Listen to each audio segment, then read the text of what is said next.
Leathur Rokk 2.0 starts now. Hi, my name is Leathur Rokk, but you already know that. Welcome to my channel.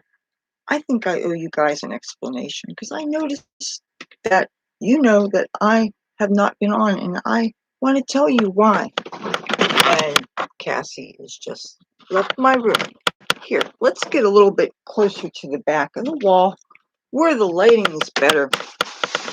So, I've been away for a while, and you know me, you know that just about the only circumstances that I am away is when I don't have a computer, and that is exactly what happened. We'll talk about it. I got my first COVID shot, and I did the video about it on the very day that I got my shot, and that was 1 minute and 5 seconds of your viewing pleasure. And then the next day I was reviewing the footage, and I was showing my mother what I had posted for you. And just as I was looking at the footage, my computer screen froze and turned out the hard drive fried. I called Best Buy the next day. I got an appointment for the day after that. And when I took all of my equipment in that I could find, and the verdict was that the hard drive was gone, they said that I could buy another hard drive and I could put on it, but the computer was out of warranty. It had a crack in it. It was like almost 4 inches long. And you know, that Lenovo I had was an absolute lemon. I had only, when I first bought it, within 3 months, I had to take it in for servicing. They took it away for like a month, sent it back to the factory because I had issues with the camera. And like 7, 8 months later, I had another issue with it. And then that was handled in-house. Now, then the warranty expires. And this hard drive is obviously not worth sinking more money into the machine. And meanwhile, like a year before I bought the Lenovo, my Chromebook had died. And I like to have 2 working machines so that I can work day job with one and I can have another that's good for filming. And sometimes I would use both for day jobs so that I can work as much as possible so that I can keep a computer running in my sleep. You know, you have these programs that run, and a lot of them play videos, and you're not making a lot of money, but it is something. But with the Chromebook dying, and I knew that I was probably working on borrowed time, I didn't want to overtax Lenovo because it was a better quality. And since the Chromebook was already filled up, the only thing that was good for was live streaming. And Lenovo, the picture quality really was not that good. I was only using the built-in webcams. But obviously, I'm filming with something right now, and it is indeed a new computer. But before I get to that, I had decided before these tech issues happened, that I was going to do some changes with my channel, my programming. I was looking at the diagnostics, and I decided that certain subjects didn't seem to be doing that well, and I was getting a little bit, not that I was getting tired of them, but I felt that there wasn't a whole lot of interest in certain subjects, especially some of the makeup videos, which doesn't mean that I'm through with doing makeup tutorials. So if that's the kind of content that you really enjoy, I'm not going to abandon you. But I was also thinking about some other things that I was kind of getting tired of filming, specifically casino content and Atlantic City content. I've been having so many problems with security around the casinos, and I was really done with that. One of the things that I have learned in my years living in this town anyway is that you never come between gamblers and their gambling. And you never come between anybody and the things that they really, really, really, really love. And I also believe that people know that people who are working take their job seriously. And that includes people who create content like the content that I make. And when I am struggling to create content and I'm having problems with security guards, and obviously when you're hauling around a laptop, it's very hard to be discreet. And, you know, by the way, when the Lenovo fried, all the footage, all the data was on it that was lost. Now, I still have to pick up the flash drive that I had handed over to Best Buy. I wasn't sure whether or not they had done a previous backup with it, and I wanted to make sure that I had that so that in case there was something salvageable, they could do something with that. But in fact, the hard drive is absolutely worthless. And in other words, they said that I could have bought a replacement for it, but it really would not have been worth it. So I was meanwhile thinking I had already known that I wanted to make some changes in my channel because I really, as much as I want to create content that people have a use for and a market for, I think it's more important for me to make content that really reflects what my interests are and that will be relevant even when I'm no longer here. And I've been really trying to move, not with everybody else. I was really trying to leave by myself. And we got to the point where it was almost by any means necessary, even though I haven't purchased the school bus that I wanted to get. And of course, it would help to have a driver's license before I do that. And before I get a driver's license, it would help to be able to see. And meanwhile, I'm not as bad as Stevie Wonder, but still, uh, trying to find a way to get out of here was going to become problematic, especially when all of a sudden the computers died. And I'd already made a vow to myself that I was not going to borrow money to get another computer. If I was to continue filming, I was going to need a computer, obviously, or to learn how to use any other equipment that I have. And that is easier said than done, especially if the equipment either does not have manuals or the manuals are in such badly translated English as to be laughable. And so I never quite figured out how to use my uh, little camcorder. And somebody, a friend of mine, did in fact hand me a cell phone, and I know a few things how to do on it, but I've never tried filming with it. And it's just going from a 17-inch screen that's much easier for me to see to a little screen. Just it's not something that I've been able to get used to yet. And the tiny little keyboard, just kind of with its autocorrect, it just was kind of, well, I don't want to say it was stressful, but it was kind of annoying. So I said, until I find a way to get a new computer, I don't know how I can make content. And meanwhile, since I was no longer spending so much time in front of a screen, there's never a shortage of things like housework to do and cleaning. And have been in the process of trying to get things to make a big donation to a charity that I support called Muse to You. They actually are a thrift store in Ocean City, New Jersey, and they support a cat rescue, no-kill cat rescue, and you donate things to them and they sell them in the thrift store. And it's just like making a donation, except I'm not taking money, which right now, especially right now, I do not have. And yet I can donate things that can be sold and all the money goes to this charity. And since I have such a large quantity to donate, I don't see any reason why volunteers can't drive up here, because I would have to make at least a half a dozen trips by bus. And frankly, that would really be more expensive than I would like to spend. And right now, especially, I don't have it. But that's okay, because if I make this donation, and I fully intend to do this, it will do more than one thing. It will obviously benefit the organization, save cats. I'm all about saving cats. It'll also get rid of a whole bunch of stuff here in the house, and I'm really desperately needing to downsize. You can't move with a whole bunch of extra stuff, and I really need to unburden myself with the things that I don't absolutely love. And really, knowing that I can do this and give these things to this organization is just wonderful.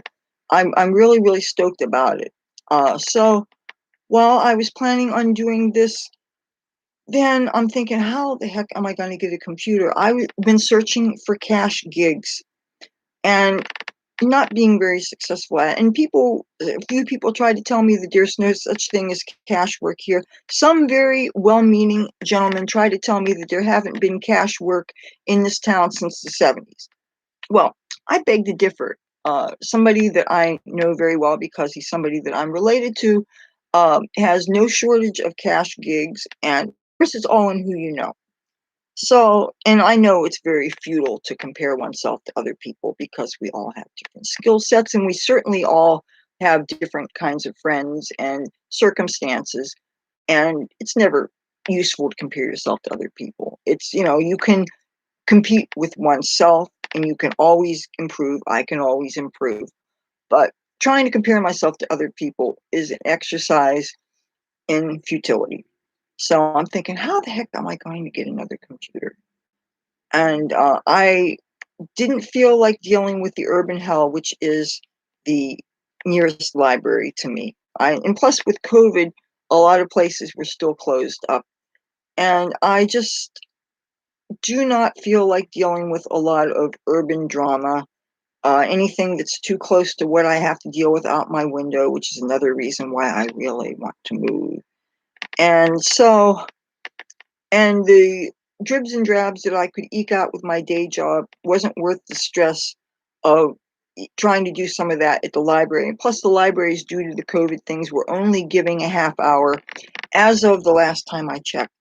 Now, our Governor Phil Murphy has opened things up a great deal. And as a matter of fact, the mask mandate has been lifted for fully vaccinated people, even indoors. And it has been really nice walking around without a mask on, feeling fresh air. If you don't know already, those KN95 masks are really not fun to breathe through, and you get hot and sweaty, and you feel like you're hyperventilating. And I'm walking down the street going, and that doesn't feel good. And then if you have any kind of congestion and you're dripping and you're snotting and everything, and it's slimy and yucky and that stuff, right? So it felt so wonderful that first day I got to walk down the street not wearing a mask. And I had a few with me just in case. I didn't know if I was going to end up with some adventure and end up in a business where you would have to wear a mask at their discretion.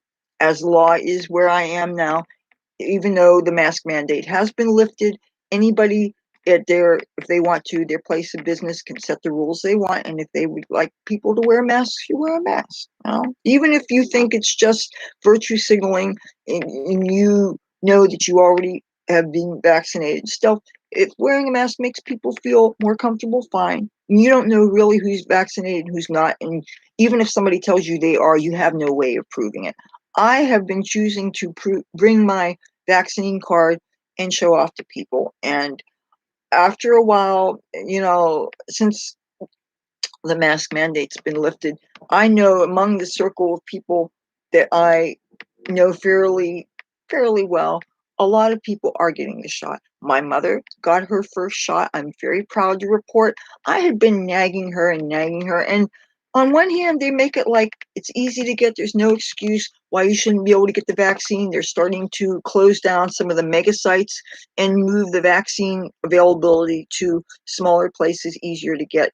Now, I would like to see what done here, what they have been doing in San Francisco, a town that I have lived in several times and love very much, even though right now I think I would be very sad to see all the tent cities and the political climate and stuff. But they have been going door to door in San Francisco giving the shot.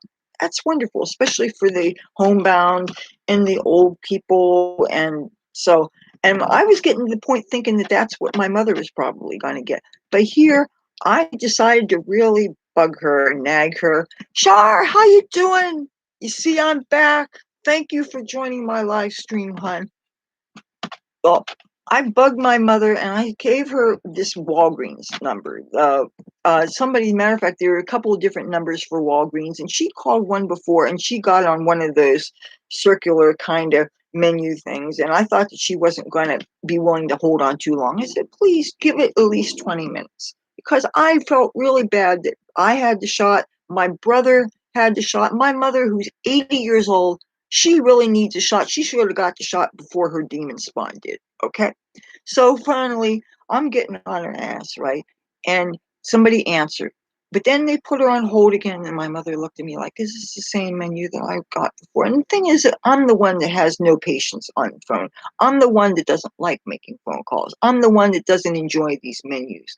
But this is serious stuff, right?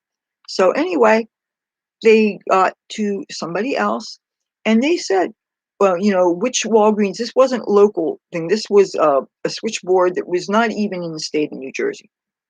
But the person brought up the address of our nearest Walgreens.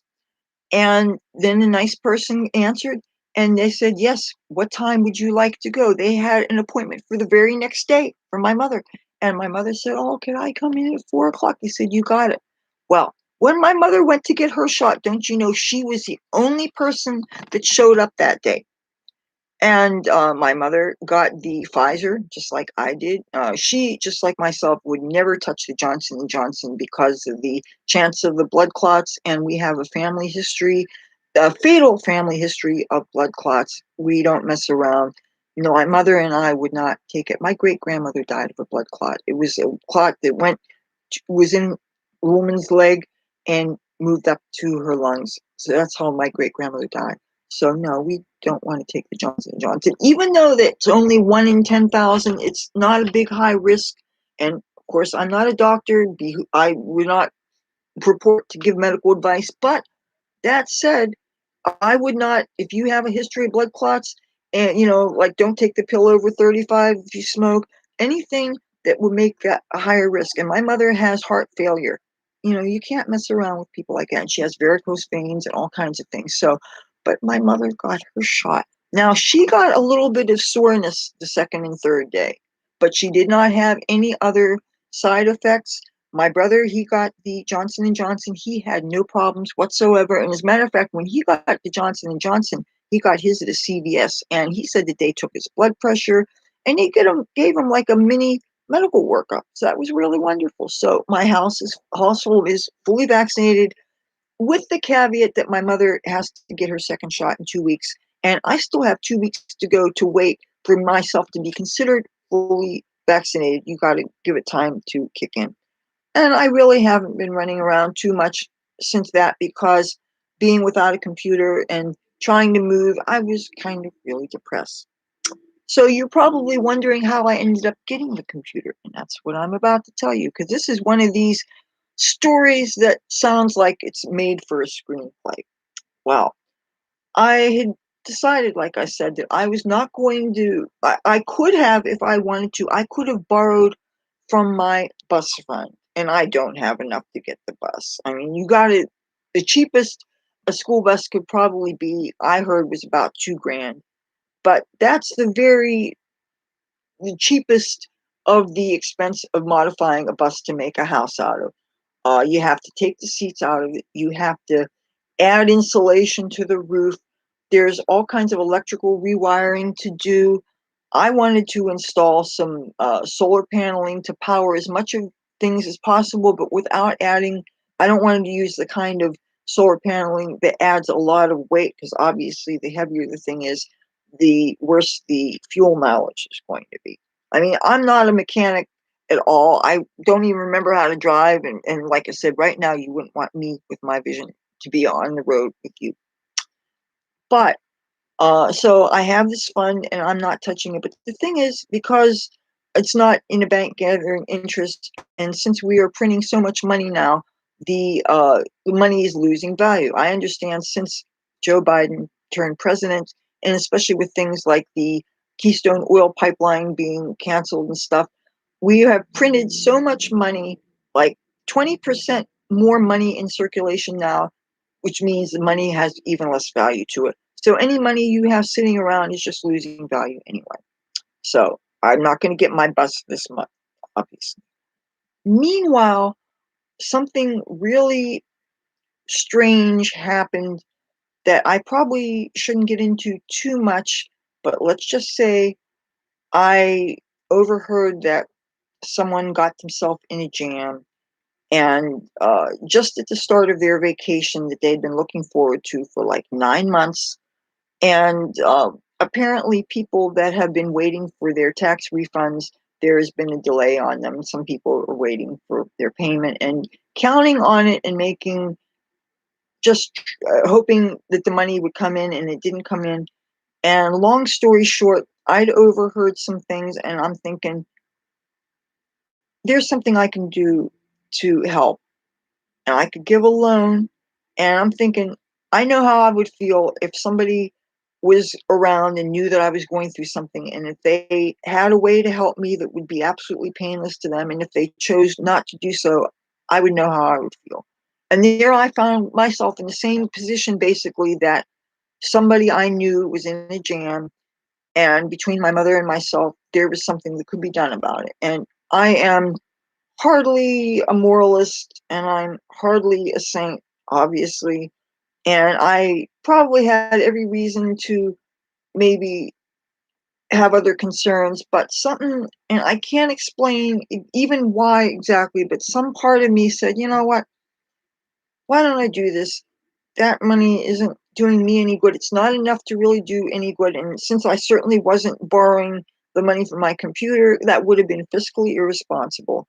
And I was not planning on getting a computer until I worked for the money. And I had been searching for cash work within my skill set, and even trying to use an imagination and think of other things that I could do that wouldn't be impractical. And I was thinking of things that I know seem awfully superficial, and maybe to you, well, probably most of you who are watching me have a lot more experience with a lot more traditional, normal fields of work. And by normal, I mean things like retail, or things like waitressing, or maybe casino industry, or maybe pumping gas, or whatever. And all those things are things that I have never really worked at. I've never been behind a cash register, for instance.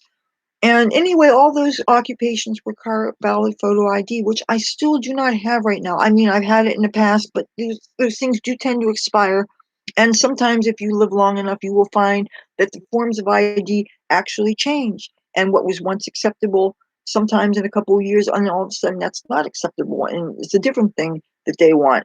And with the state point system here in the state of New Jersey, and I'm sure this is like this in other states, every document that you use when you're trying to get ID is worth points. And some things are easier to produce than others. And one of the things that I had a hard time finding was proof of residency that was the kind of form that was required. Usually they want your name on a bill statement, that if the bill was in your name, of course. And out here, that really doesn't apply to me. Anything, any kind of bills that were attached to me, I never got anything in the mail. They were things that I took care of, but no statement was mailed to my house. And that would have been one of the things that I would have needed to establish residency so that I could get state issued photo ID. And if you don't have state issued photo ID, you can't cash checks. And almost all of these normal occupations pay by check. I have a movie check that I have not been able to cash that is actually expired, and because I signed a confidentiality agreement, I cannot talk about it. Especially since, due to COVID, a lot of movies that were in production have not been released because they really wanted to release them in the theaters, and usually the other option until recently was alternative things like Netflix or the other streaming services. And I don't even really have any personal knowledge of them because I was always the kind of person that if I didn't watch something in a theater, I would watch it on cable TV. So these other things um, that require all this money and stuff, I don't know a whole lot about. Certainly nothing personally. So I had a check I couldn't cash, and of course, it was also written out in the wrong name, which another reason not to catch is. But the great thing about central casting is they have me on file because before I made my name change legal, I used an AKA. When you use an AKA, at least in the state of California, they write checks out under both names. So all I had to do was call them in Burbank, California, and there is a form you can fill out that can get a check reissued, will basically corrects their records. Because that way, whenever they issue me any future checks, or when they reissue that gig check, it will say Leathur Rokk, and that will give me an additional 180 days to get valid photo ID. But still, that's not going to help me now, and I could not find any kind of cash work.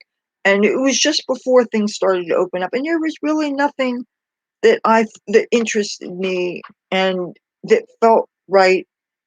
And I was really bumming out because without a computer, and I was actually uh, going through my big calendars, and I was counting how many days, how many videos I was going to miss if I continued not filming. And it was really bumming me out. I hated not being able to produce content. It really bugged me. And I know that not only did it bug me that I wasn't able to produce content, but literally people did not know what happened to me. and I did not want to make a public post on social networks like Facebook because in a way it kind of was convenient for me to drop out of sight because I was also having to deal with other personal issues. And I don't want to get into them right now because I don't have enough information right now and I really don't feel comfortable with getting into it. If I ever do, I'll cross that bridge when I come to it. But just a confluence of events happened that if it wasn't the loss of the computer, it would have been other things. And I really was ready to move out. I honestly thought that I was going to be gone out of the state of New Jersey by the middle of June. I hadn't yet crafted a plan. I wasn't sure how I was going to accomplish this. I was in the process of, again, seriously downsizing, and I was going to, since I already knew the charity that I was going to have pick up my stuff, I figured let me just gather. I was in a process of bagging everything up, washing things, bagging things up, and I was going to be getting rid of clothes. I was going to be getting rid of things that I was originally going to try to sell. And I haven't had the time to try to learn about things like eBay. And again, not having a computer, I wasn't going to be able to do those internet things. And I was thinking of places I could offload my Kiss memorabilia. And there is a place called Beachcomber Collectibles that's on the mainland. I would have had to take a bus there and stuff. And the thing is, I just it was becoming too much of an effort, and I decided, you know what, it would be easier to just got bring all that stuff, donate it to the cat rescue. Especially considering it's a organization that even though I only heard of them like a couple of years ago, but any rescue organization that saves cats, of course I'm going to support them. And it just seemed like such a no-brainer that I'd be able to get rid of bulk, uh, uh, mass quantities of my things, and it would also um, benefit an organization and lighten the load. And I'm thinking if I do have to leave here quickly, then my mother wouldn't have to hire a mover or cleaner to get rid of things. Because I mean, I had stuff out of my room, out of another room, the hallway. You're not going to see it. It's an absolute holy hell pigsty. Just like I don't want you to see the rest of my room. This place looks like a bunch of Tasmanian devils got into a fight and just threw shit around. It's just really bad. Yeah, I can't blame it on the cats. I just, but anyway, cleaning, a lot of times things look worse before they look better. So I'm thinking, how the hell am I going to get a computer? How am I going to do this?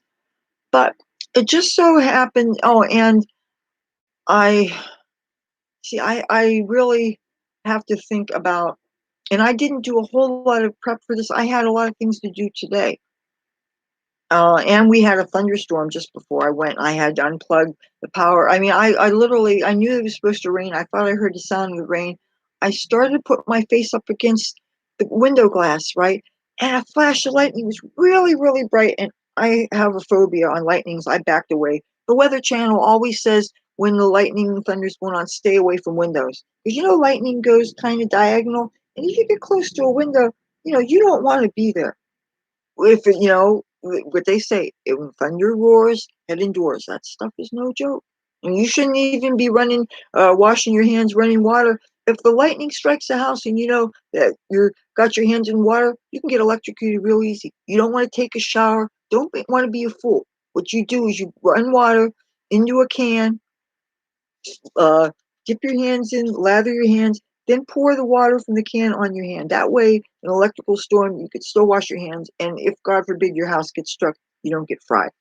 Don't be stupid. People get killed from that. And I hear about it. And like I said, I'm afraid of lightning. I don't want to take any chances. So when my friend had that jam that inadvertently I got him out of, he was very grateful. And you know what he did? Had an extra computer.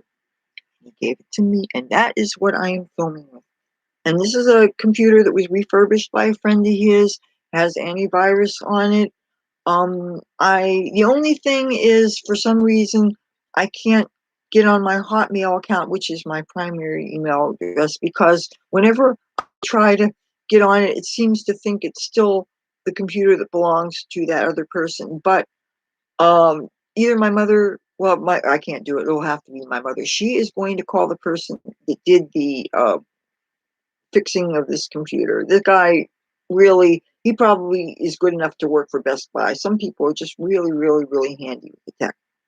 I am not one of those people. And I don't want to bother the person who's on vacation, because, on vacation, they don't want to be bothered by penny ante bullshit. They want to just enjoy their time away. If I could be on vacation, believe me, I would be enjoying it.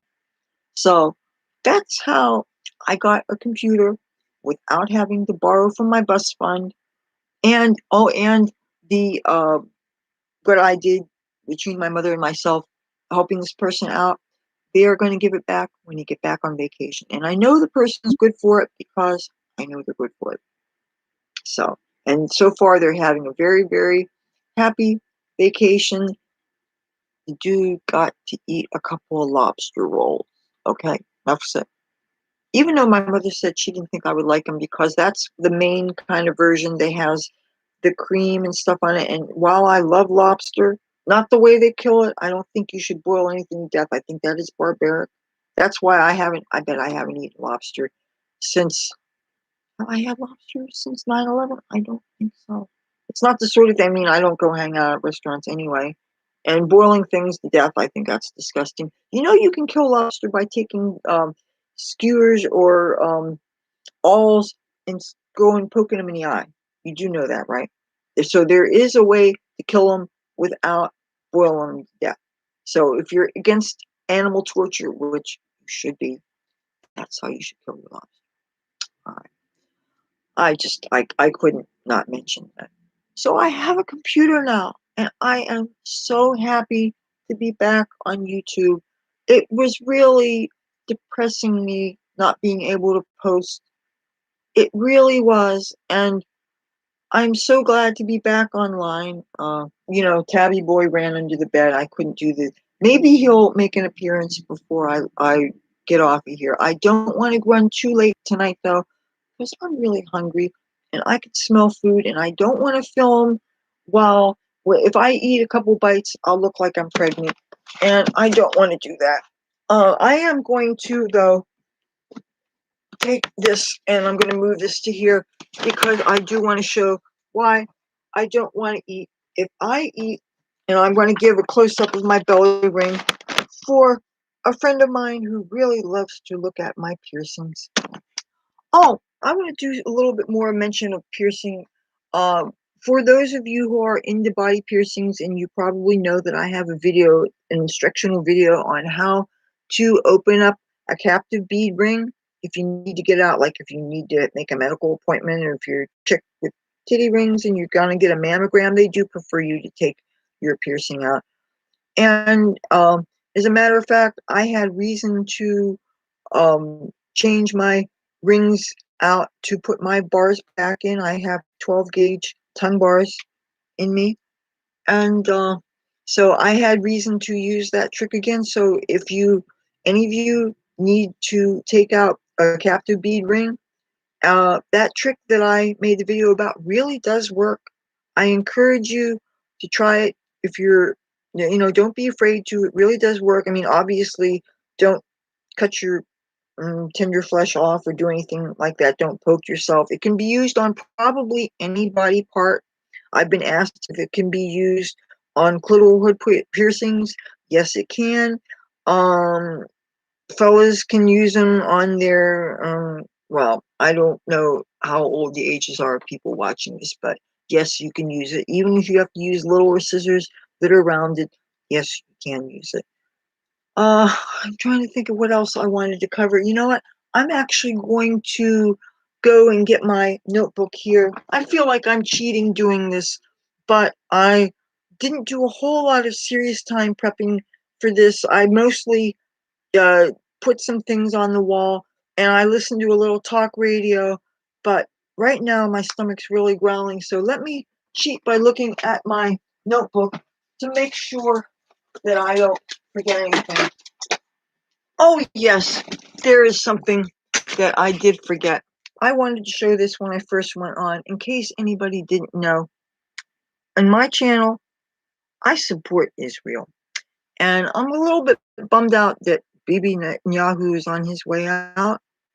I mean, Bibi's my baby. I believe in the Likud party.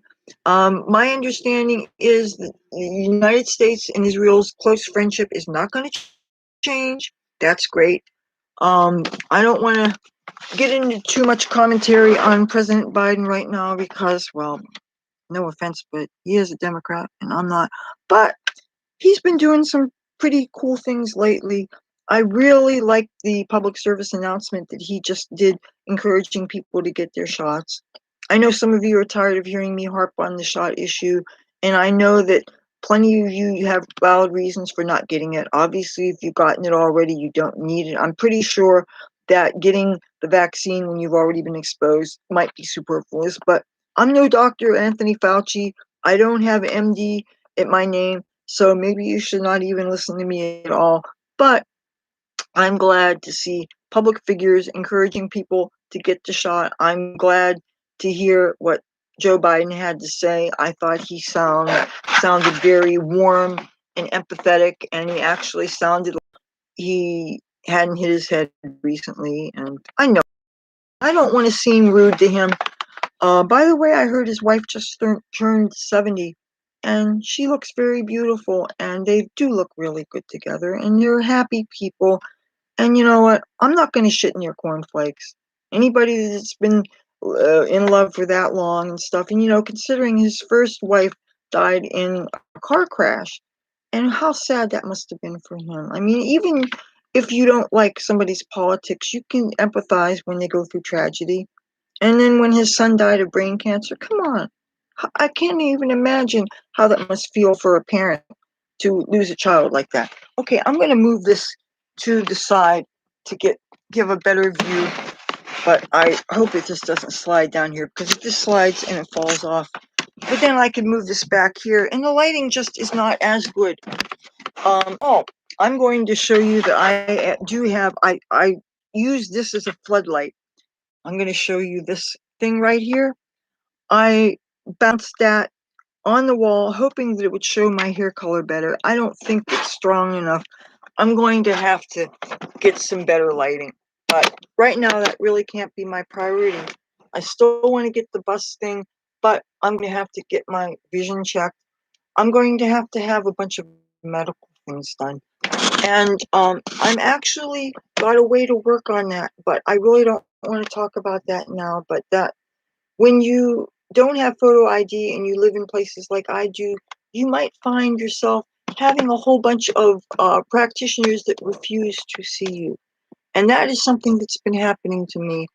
And I cannot go to my dentist anymore. And it's not because of ID things, it's because every time he pulled something, he left bone fragments in my mouth. And they feel like metal splinters poking my gums and poking in between my teeth and everything. And sometimes when I would eat things like potato chips and things, and they would cut my mouth and poke up against these bone fragments.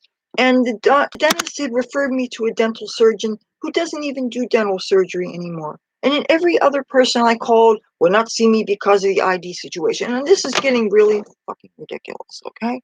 So finally, I don't want to get ahead of myself again. I probably shouldn't even be talking about this, but I think I found a solution to getting a bunch of issues taken care of. Because when you go without checkups for years and years and years, JB, yo, how are you doing? Oh, hey, you'll appreciate this. Somebody got me stoned today. I had not smoked any weed for 5 days, and I went to see some friends of mine who are these really nice nuns. They are just really sweet and nicer to me than I deserve, especially considering that I am one of the most contrary, complicated people they probably know. I missed making videos. I felt so muzzled. Okay, I felt like, and even with any kind of social media, I would, you know how you think about something and you just would naturally reach to a device and just make a comment for the whole world to say, and I would start to think, "Oh, I should make a comment," and I realized, "Oh, wait, I don't have a computer." Then, more and more I was thinking so many of the things that I thought to say really weren't worth saying in a big group audience, and I started kind of weirding because I was very stressed out by just the usual things, the post-COVID bullshit, the neighborhood bullshit, the household bullshit, the boy, prices are really getting high bullshit. Like about things like, for instance, I went to Save a Lot and I priced ramen noodles, and usually there was 6 ramen noodles for 99 cents, the Americhan, right? Well, now the 6 pack of ramen noodles was up $1.39. To go from 99 cents to $1.39, that's how expensive things have gotten. Now, I've heard on the news, oh, Oh, I'm showing this, YouTube is trying to censor you. YouTube what gave me the option of not letting you say bullshit. I don't censor on my channel. You guys can say things, well, don't scream fire in a theater, but this is not showing in a theater. I don't censor people, you know. I mean, now maybe if you said something about, oh, Save a Lot, man. Yeah. I heard now, I should have got an avocado when I could have when they were still 99 cents. They're saying on talk radio some places avocados are like $6, $8 a piece. They must be the big ones from Florida because you can't tell me a little avocado like this would be that high. I don't know. There's alternative sources for food that don't require money, like food banks, and um, more and more people are using services like that, including people that used to be solidly in the middle class. There is still unemployment. It's not, the media would have you believe there's a whole lot of people that are sitting on their unemployment that's being extended and are not fulfilling work. I can't speak to that. I mean, I have seen help wanted signs and things, but not for anything with my skill set. And the places I looked, like, there's a place that I used to work at a paintball thing. I was a live target. I did this. This was a really fun summer job I had a few years ago. And I walked on the boardwalk one day checking out, thinking if they had the protective equipment that instead of being for a tall man over 6 feet, if they had protective equipment for a munchkin like myself, and depending on the pay, that's the thing is that they did not have when I worked there, they had like a helmet that didn't totally cover my ears. And if you've ever done paintball and you ever had an ear hit, those suckers hurt. They really hurt. And you have a helmet and it buckles on to uh under your chin. But when I was being shot at, somehow the buckle came undone and the helmet came off. And when I sustained that hit underneath my eye, and this was one of those kind of gigs where you don't get workman's comp, okay? If I had lost an eye, I would have been screwed. So, and I'm thinking, when I worked that gig, it was $10 an hour, and I'm thinking, I wonder how much the pay would be. For this, I really considered going back to it. And if they were still doing it, and if they'd had my size protective gear, and protective gear also includes that padding that straps in front of your knees, kind of like like the goalies wear in hockey, and just shoulder pads and a chest plate and stuff. And if you've ever been a live paintball target, it's so much fun, especially if you're a dancer and you're real athletic and you're strong like I am. You have this thing, it's like a shield, and this is where I'm going to lower this so that I can move. So you've got this thing that's kind of, oh, it's a little higher. You've got this thing that's kind of like the metal lid of a trash can, okay? And this is your shield, but it's plexiglass so they can see you. And say somebody's shooting with your gun, with their paintball, and I'm moving the shield, moving sideways, dun, dun, dun, dun, dun. It's me so much fun. Now, I even had a vice cop shoot at me. Dude, that was such a trip. I mean, an hour before I was on duty, smoking a joint, right? I mean, but when you have a high tolerance like I have, the high doesn't last that long. But this guy that was shooting at me showed me his badge. He was a vice cop. He was practicing on me. Maybe, maybe I shouldn't have said that considering the anti-police sentiment. I thought it was fucking cool, okay? I'm not against police. You know I'm not against police, especially since the older I get, the less laws I break. And since, oh yeah, marijuana is free and legal for all adults 21 and older in the state of New Jersey, regardless of health status. So, so yeah, I got to smoke some weed today. Oh, another thing I'm going to bring, yes, you did notice some rainbows back here. It is Pride Month. Happy Pride to everybody. And if any of that rainbow shit doesn't apply to you, you can have pride in yourself. And I know you don't need a holiday or a month to have pride, you know. Even white people like me can have pride.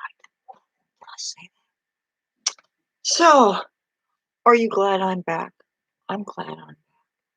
I missed making YouTube videos. I really do.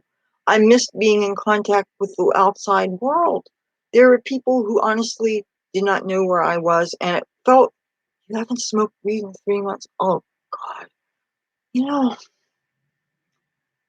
trying to think if I've ever been 3 months without weed. You know what? Actually, yes, I have. 6 months before my father died, I actually stopped smoking weed for a while. That also coincided with I had been drinking caffeine a bit too much, and I was starting to have some jitters and uh, heart palpitations. Now, my grandma started getting them, and she actually went straight to decaf. But what I did is I used to drink a lot of diet soda, especially Diet Dr. Pepper. Oh, I love Dr. Pepper. And they have this thing now called caffeine-free Diet Dr. Pepper. So, but the thing is, with a lot of diet sodas now, they see I'm a saccharin girl. I'm not an aspartame girl. Aspartame can have can be dangerous for some people. I'm not that kind of person it's specifically dangerous to, but to me, that's a chemical that I don't really trust, and I really don't trust the Splenda. But sodium saccharin, which is the ingredient in Sweet and Low, I love that, and that's not dangerous. I mean, they fed that by the pound to rats and mice, and it didn't bother them. At least I believe it didn't bother them. I didn't interview the mice. But I cut down on my caffeine. Sometimes I make coffee part decaf, part regular. But I did cut down, and that helped. But I quit smoking pot for 6 months before my father died and 6 months after. It just because when I first had the heart palpitations, I hadn't made the connection with caffeine, and I thought maybe pot was starting to affect me. How some people don't like to smoke pot because it makes them paranoid, and I never really had that issue. But I guess maybe I was feeling so much of a body high that it made me feel uncomfortable. And since I knew that my mother had heart issues, it made me nervous. So, but other than that, I never really thought that I needed to pursue sobriety from weed. Other things, yes, I quit them. Obviously, I quit them for a reason. But marijuana, I really enjoy. And so I'm so stoked that it's legal now. We don't have any shops open to the public yet, at least not to my knowledge. I really don't get around. My neighborhood is still a shithole. I still have to hide out I tie my hair up, and then I put a beanie on. And the face masks are really great for anonymity.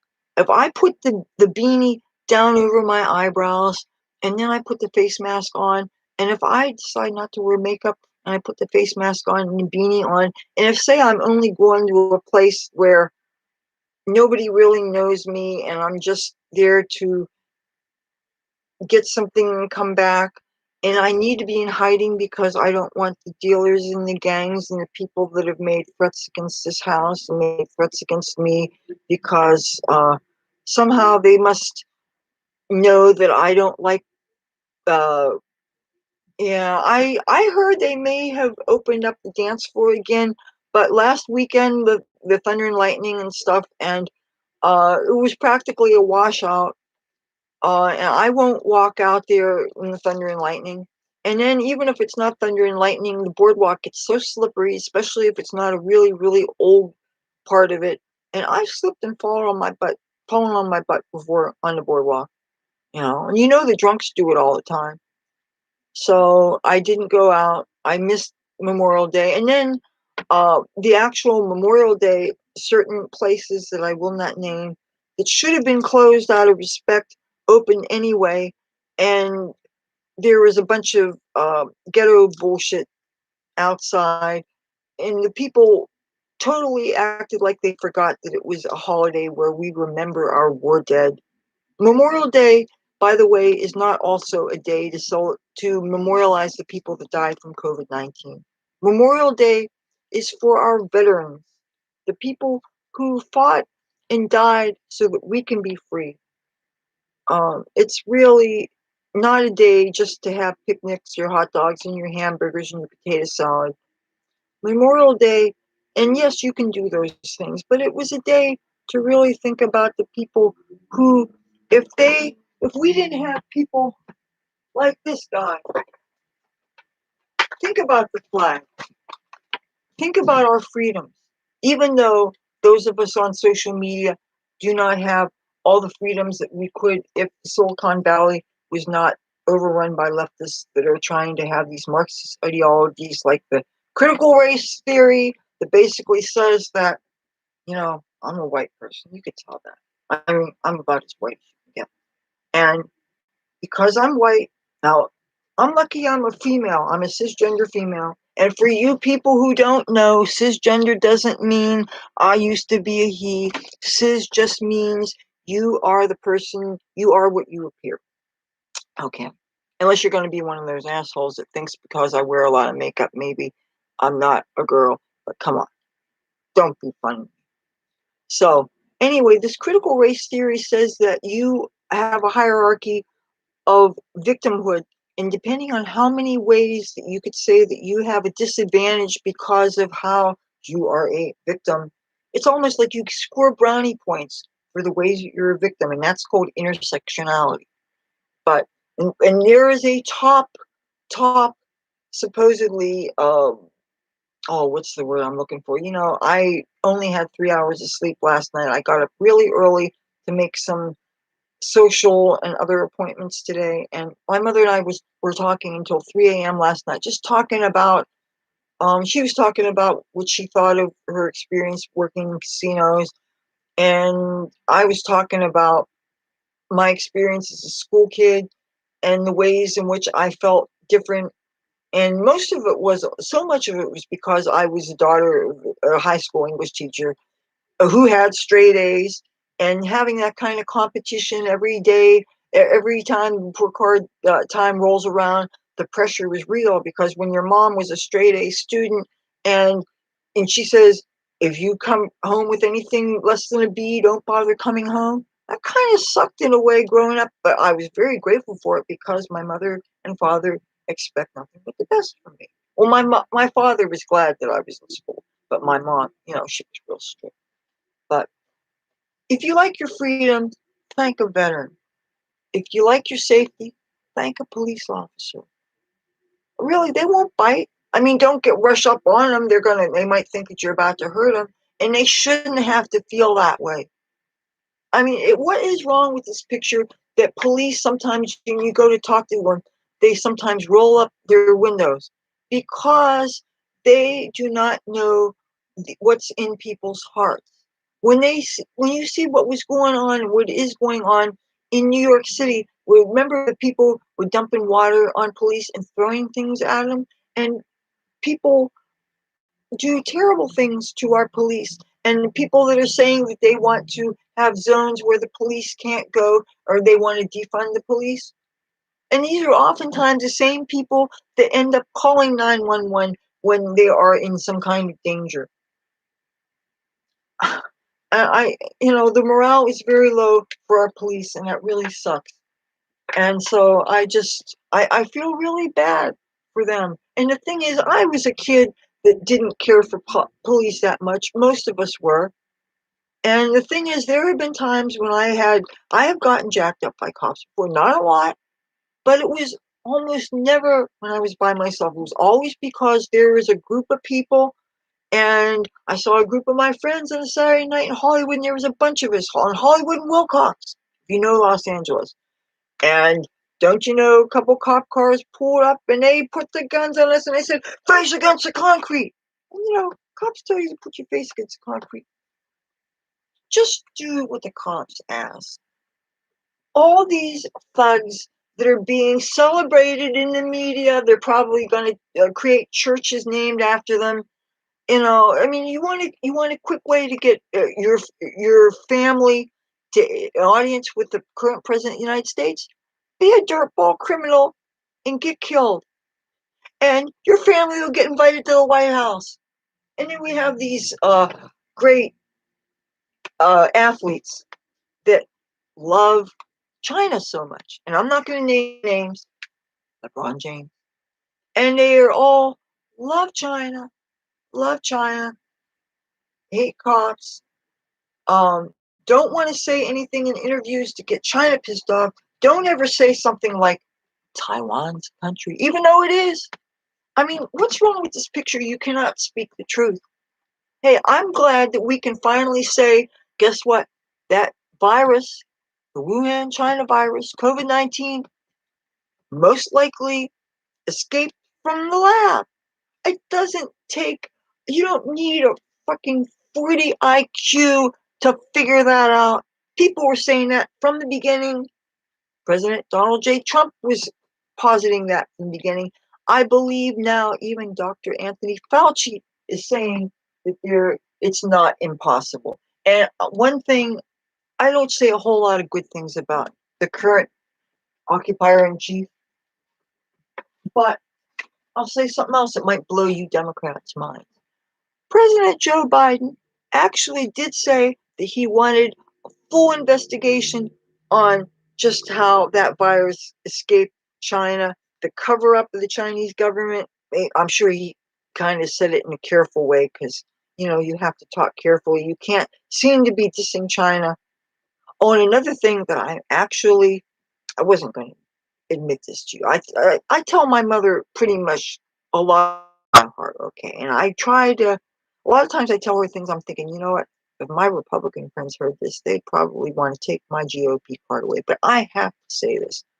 I'm really proud of President Biden for actually saying that he wanted to get to the bottom of that virus got here. I didn't think he would ever say it. I didn't think his handlers would ever let him say it. He is starting to at least acknowledge that some of what President Trump said all along was right.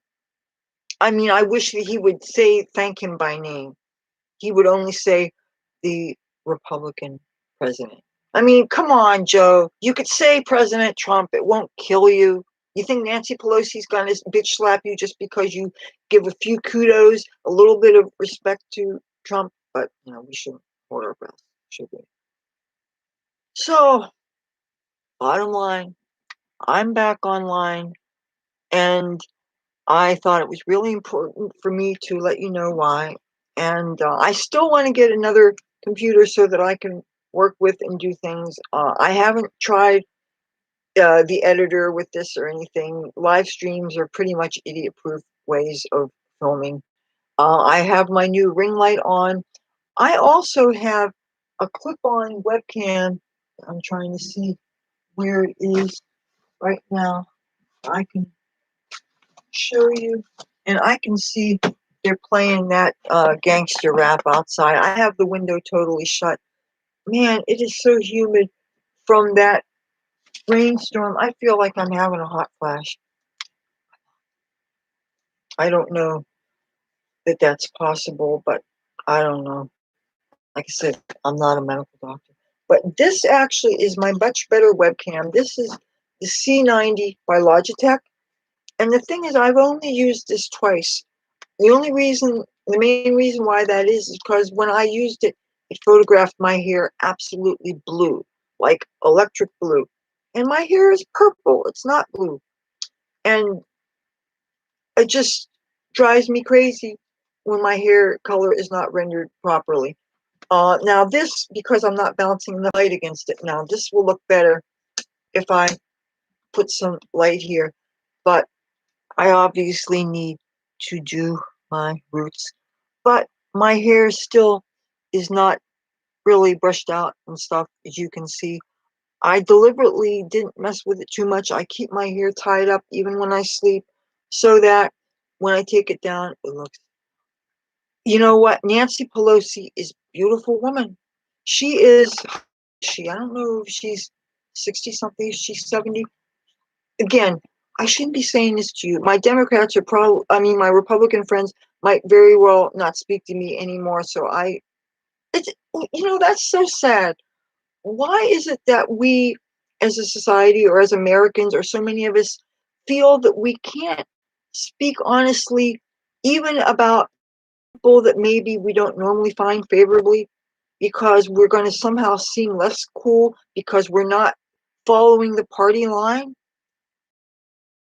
Person, I am right wing, yes, I'm Republican, but I am, because I have all these issues I care about, I have some typically left wing interests too. Marijuana, even though anybody and everybody can enjoy marijuana, but let's face it, when most people think of the legalization movement, they think of Democrats and left wing. I care about that, so that puts me seemingly more on the left. I believe in LGBT rights. I believe in freedom. I was always a proponent of marriage equality and trans rights, with the exception of male to female athletes invading women's sports. That I am absolutely against. And by the way, Caitlyn Jenner is against it too. Caitlyn Jenner, you know who that is, who, by the way, anybody who's following California politics, which I sure do, because I was hoping to be back there before 2022, but I really don't think that's going to happen because bus modifications take quite a while, especially when you are not a mechanic and not a carpenter. I mean, I can do a little bit of woodworking and I can do some things, but really, if it takes about a year and a half and more if you're working by yourself, I know it's going to take longer than that. But Nancy Pelosi is beautiful. And that doesn't mean I agree with her. God knows I just, when I think about that insurrection, so to speak, and that guy that took her gavel, you see, that is vandalism. You don't do vandalism. But let me switch gears a little bit and let me talk about what happened January 6th. And I'm going to tell you the absolute honest God, swear to God, which might not really count for much. I'm going to be honest with you. And maybe I've said this already. I don't know. Sometimes I think that things go in one ear and out the other. And the older you get, your brain's probably going to turn into a sieve. Unless you're somebody who's so lucky that you keep your brain matter till you drop dead. If you've done a lot of partying in your youth, it's probably going to affect your brain. So maybe if you are doing things to excess, you might want to chill out because you might not get your brain matter back. I'm saying, just please be careful. But if it wasn't for COVID-19, I know for a fact I would have been at that thing. Come on, I know I would have. I have a friend who's there that he has said, and he has had some people stay at his house even during this pandemic. I was always afraid to leave because my mother's 80 years old. And plus, for quite a while, the governor would have these mandatory quarantine of 2 weeks after you leave. And I would have had to have had a place to quarantine for a full 2 weeks before even setting foot in this house. That just would not have been practical or affordable. I mean, maybe I could have done it, especially knowing what I know now, that I've been so depressed lately, especially recently, and it's not just COVID, it's just a whole bunch of things that you don't even know about. A bunch of drama and bullshit. But and COVID is making people a lot sadder than, because let's face it, all the social distancing and it's fucked up. And for people who've lost loved ones, it's fucked up. And if I seem at all weirded out, another thing is the third, which it's still I consider it the third, even though it's afternoon. Today would have been my father's birthday, and my father's been dead like since 2009. So of course, everybody in my house has been thinking of my dad. All right, and And yet I had so many other things to do. I didn't think of my father a lot. I almost forgot it was his birthday because I just have been having so many things to do. But anyway, getting back to the Capitol events. Now, see President Trump. When all the reports of police there inviting people over the barricades and inviting people in. Now, how many of you, if you went there and say all you were going to do is listen to the president's speech, and you're probably way back in line, you're not one of the people in the front, because the people that did all the, or okay, most of the people that did the real douchebaggery moves, that was premeditated stuff, and there were a whole lot of people doing things that were not Trump supporters. I'm not saying that no Trump supporters did anything that maybe they shouldn't have done, but for the most part, the real serious troublemakers were Antifa, Black Lives Matter types. But I know that if I had gotten there, you're all amped up, the heat of the moment. Somebody, if a police officer held me by the hand and lifted me over a barricade, opened up the doors and said, "Come on in," damn right I'm going to come in. Sure, I would have come in. And because I'm a YouTuber, I would have had my laptop with me. I would have been filming. And every single person who they caught there, or people who admitted they were there, once if they were inside there, they are all in jail or about to be in jail now. The FBI knows who they are. Okay? So if not for this pandemic, I would have been there, and I would probably be behind bars right now. All because I would have hopped the fence and maybe smiled in front of a picture of George Washington or something. Okay? And they are going after people who really did nothing wrong, because you cannot be guilty of trespassing if you're being invited by a cop or security. And those lies that were said about, like, about how that one Capitol policeman was killed by being hit by a fire extinguisher, that was a bald-faced lie. The man did not die that way. The man died at home of like a stroke or something. He was not assaulted. Okay? So what I'm looking for here, I wanted to show you, just because it's a prop, this is my fire extinguisher. Now, the fire extinguisher that was supposedly used to kill that cop was one of those big giant ones, but it was a lie. So much of the media that you're watching lies to you. And matter of fact, one of those, I believe somebody ended up getting an Arlington burial that is usually a kind of burial is only reserved for veterans or for people that are killed in the line of duty. But the man actually ended up having a stroke or something. He wasn't killed by another person, but you can't very well disinter somebody. He's already had the burial with honors in the ceremony. What are they going to do? Dig his grave out and put him in XYZ cemetery? Come on, that's not. And it's terrible that he died, obviously. But when they try to say that all these people, those cops were killed by protesters and stuff. But yeah, bottom line, if not for COVID, I would have been there. I would have been in jail and stuff. And what they're doing to people who were not trespassing because they were invited, and it was not an insurrection. Why?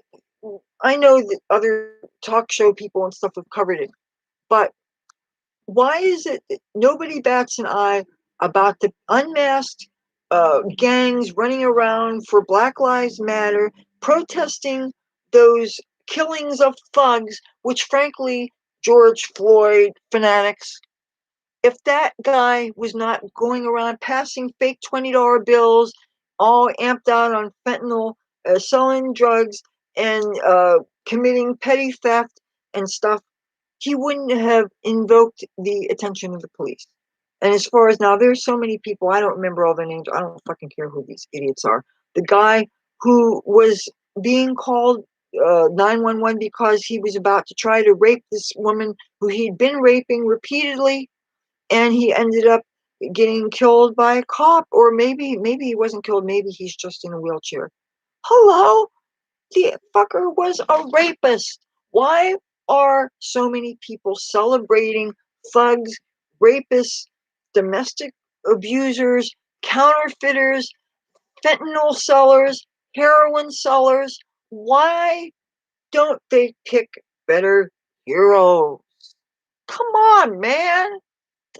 This stupid is just as thick as the peanut butter when you first open the jar. You know, you stick your metal knife in the peanut butter because you have to mix that oil, otherwise you spill it on yourself, which happened to my mother a couple of times. You know, and then sometimes the jars will say you don't have to stir. Bullshit. If it's got an inch of oil, you stir the thing. You know, I'm just glad that I am not behind bars right now, because that would have been some party at that, you know, stop the steal thing. You know, but anyway, nobody said anything about the risk of super spreader events, of people going to all those BLM protests, so many of which turned violent. And yet, oh, God forbid a person should go out to hear President Trump. And what's okay about those fancy cities, the CHOP in Seattle or Portland, where people tried to set a police station on fire with the cops still in it, where people actually give up. People say, "Oh, this is a peaceful protest," and then realize, "Oh, I better go get a gun." You know, ah, you will not catch me in Portland, Oregon. I have been there before. I spent a whole week there during my San Francisco years. Right now, obviously, they would tar and feather me if they saw me. They would smell my MAGA hat even if I wasn't wearing it. Frankly, they would see me, think, "Oh, that bitch looks familiar." Find me on YouTube, see the Trump stuff, and he'd beat my ass from here to Sunday. Okay. So I know where not to go. I'm not stupid. I'm not going to take chances. I'm not locked and loaded because I'm a Jersey girl. If you didn't know, New Jersey people, you can't carry unless you're a cop. If you do, you get a felony. Okay? I don't want a felony. I actually obey the laws. You know? That's a really good way to stay out of trouble. Just try to obey the law. If you don't like the law, work to have it changed or move to a place with better laws. You know? And if the law involves marijuana, maybe your state will go legal like mine. So, yeah. Oh, by the way, I swore I wasn't going to promote Atlantic City anymore. But toward the end of this month, there's going to be a cannabis event in Atlantic City called Boardwalk Buds. I might be there. Might do some filming. I don't know, but I'm just saying. A pot convention, you can get in for as cheap as $20 a month. You know. I heard they're going to have some speed dating. Florida.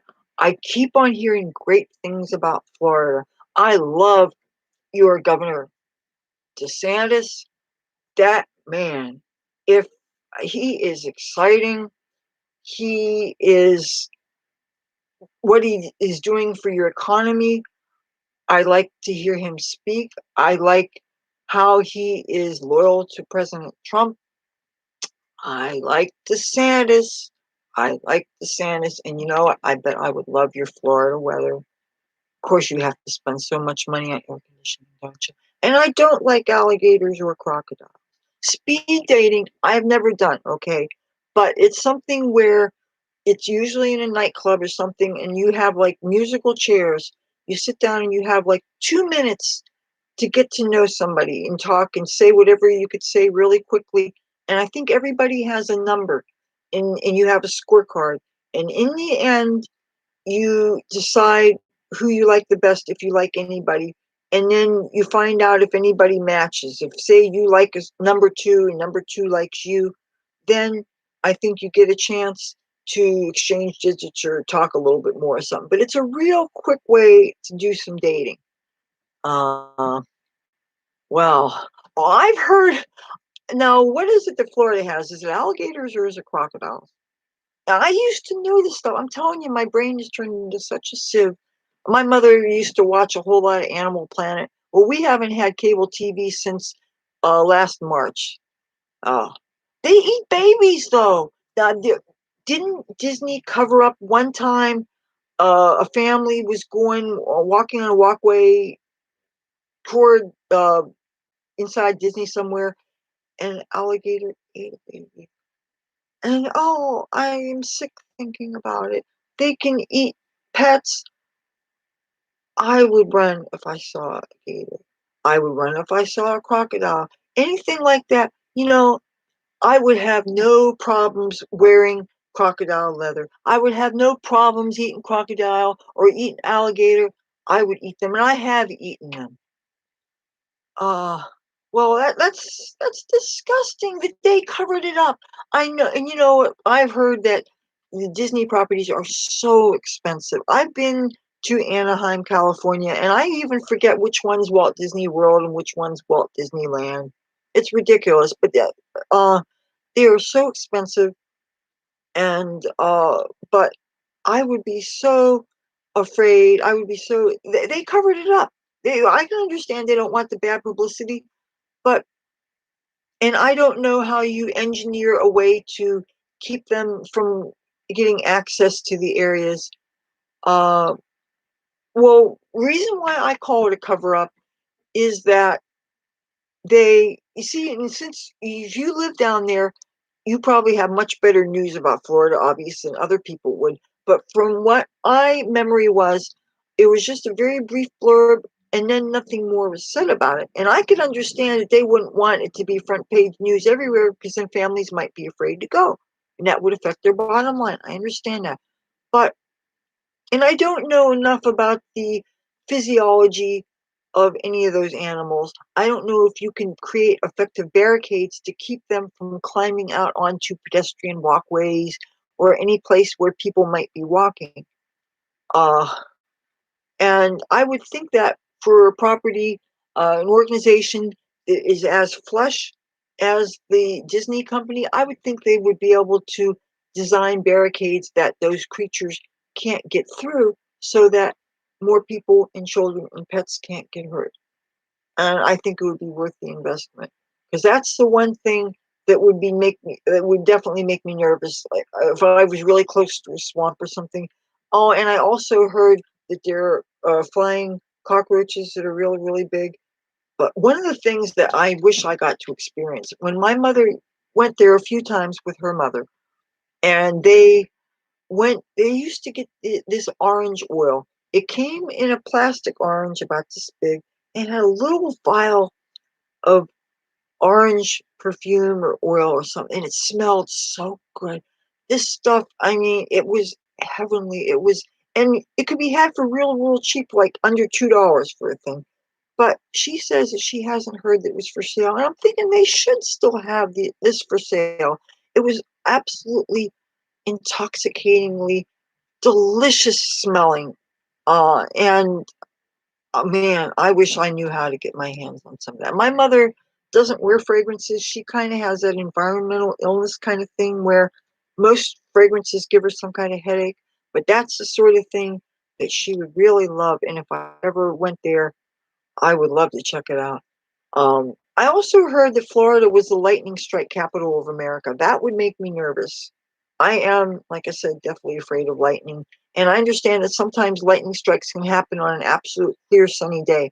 And that would be, oh my God, I can't imagine how that would feel because that would be the last thing you would expect. But that said, the thing that scares me the most about lightning is the flash of it. And of course, since sound travels slower than light, you're going to see the flash first. And yet, they always say that when you hear the rumble, that means that you're close enough to be struck because lightning can strike you from 10 miles away. That's how far it can travel.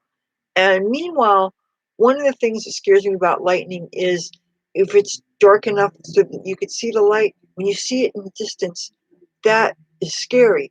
Now, one of the things that I used to think about New York City, I used to automatically assume that the skyscrapers attracted the lightning away from the people so you could continue to walk around and figure all the lightning will just revert toward the building. But I had an experience. I went to it was a gay pride parade. I paid my respects at Ground Zero, and they have a special uh, graveyard next to a church that George Washington used to go to. They have the pew blocked off and everything. Anyway, pay my respects. I go up to Manhattan where the parade was. I was meeting friends, including a high school classmate of mine in the Chelsea neighborhood, and it was raining and it was thunderstorming. And I, at this point, still thought that the buildings would attract the lightning. Amir Udin, hello. Am I saying your name right? I'm so intimidated by butchering people's names. Everybody, all the doctor's offices, they all call me Leathur. Is Leathur there? And so because so many people, that's what it sounds like. Unless a person happens to be a Motley Crue fan and they realize that, oh, she must know about Leather Records. If you don't know, Motley Crue's very first record was called Too Fast for Love, and they pressed it themselves under a record company they called Leather Records. And they spelled it like I do with a UR, except I believe they put an umlaut over the U, just like the Motley Crue has an umlaut over the U. So, or maybe it's over the O. I don't know. It's been a while since I saw my vinyl. I have them on vinyl, but in Los Angeles, not here.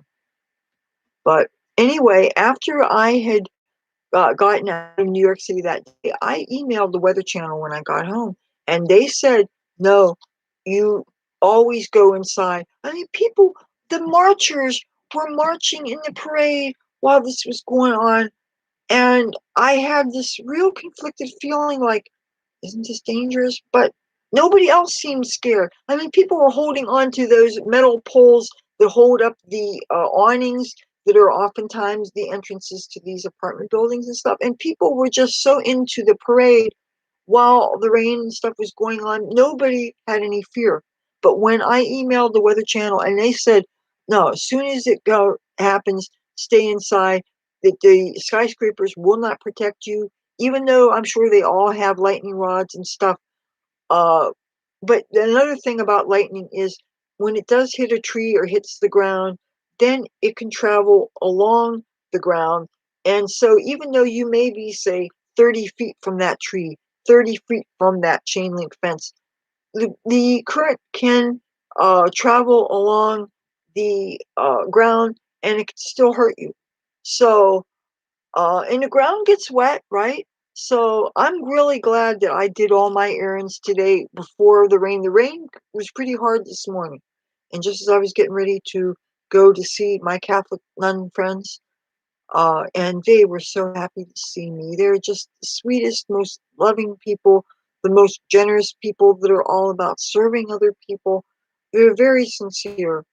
And people who are sincere and who care about other people are just a joy to be around because they're the kind of people that inspire me to be my very best. And if you're ever in a position where you're really down on yourself and you think your life sucks and you're depressed, a real easy way to pull yourself out of it is to go find somebody to help.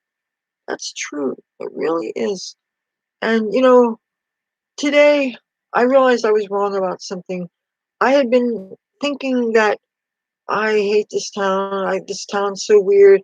I feel like I have hardly any friends at all. Because friend is a word that you use too much. People can have lots of acquaintances, and I have a fair amount of acquaintances, even out here where I feel like the fifth Beatle. Is that a cat? Hold on a second. I think I.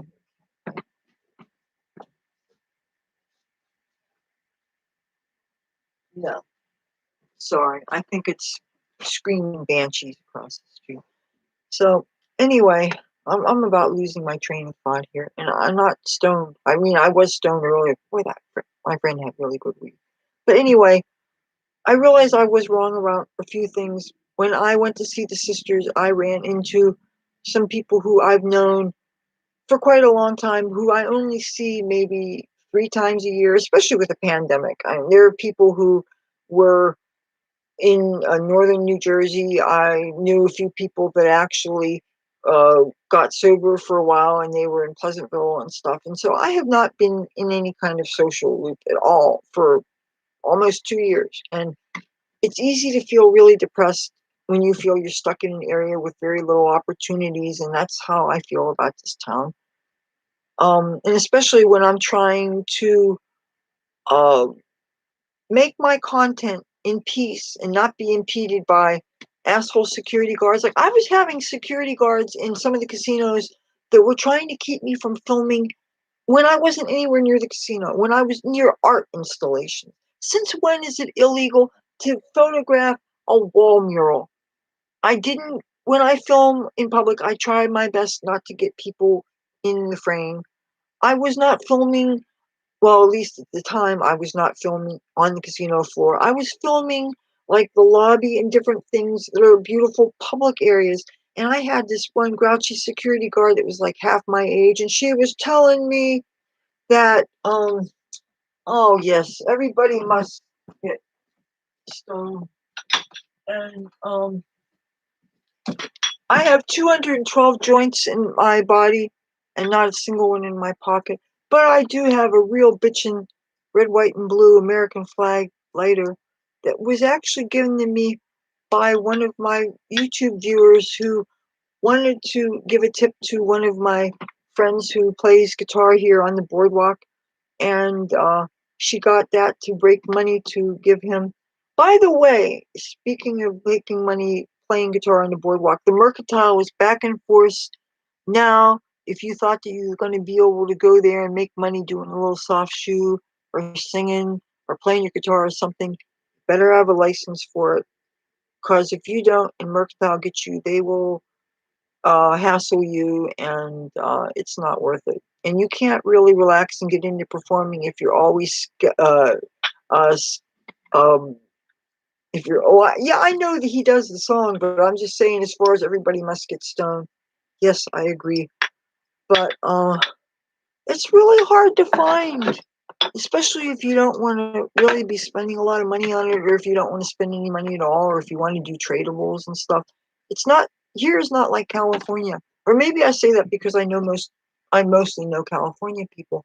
But today I was reminded that there are people here who care for me, who used to work with some dead friends of mine, and who, some people who I probably, or actually, no, probable, people who in fact were drinking buddies of mine, obviously, before I got sober.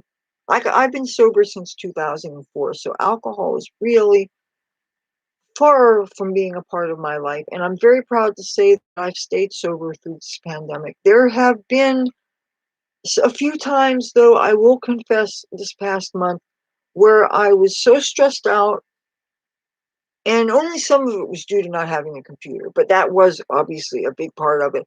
There is a few times when I was so stressed out that I almost thought, you know what, it's a good thing there's no vodka in this house. And that scared me because I really want to hold on to my sobriety. I don't want to throw it all away. One of my dear dead friends told me the story about a friend he had who had 19 years sober. 19 years. I only have 15 years sober. Okay. Well, 16 years? Wait, I gotta think. I gotta count.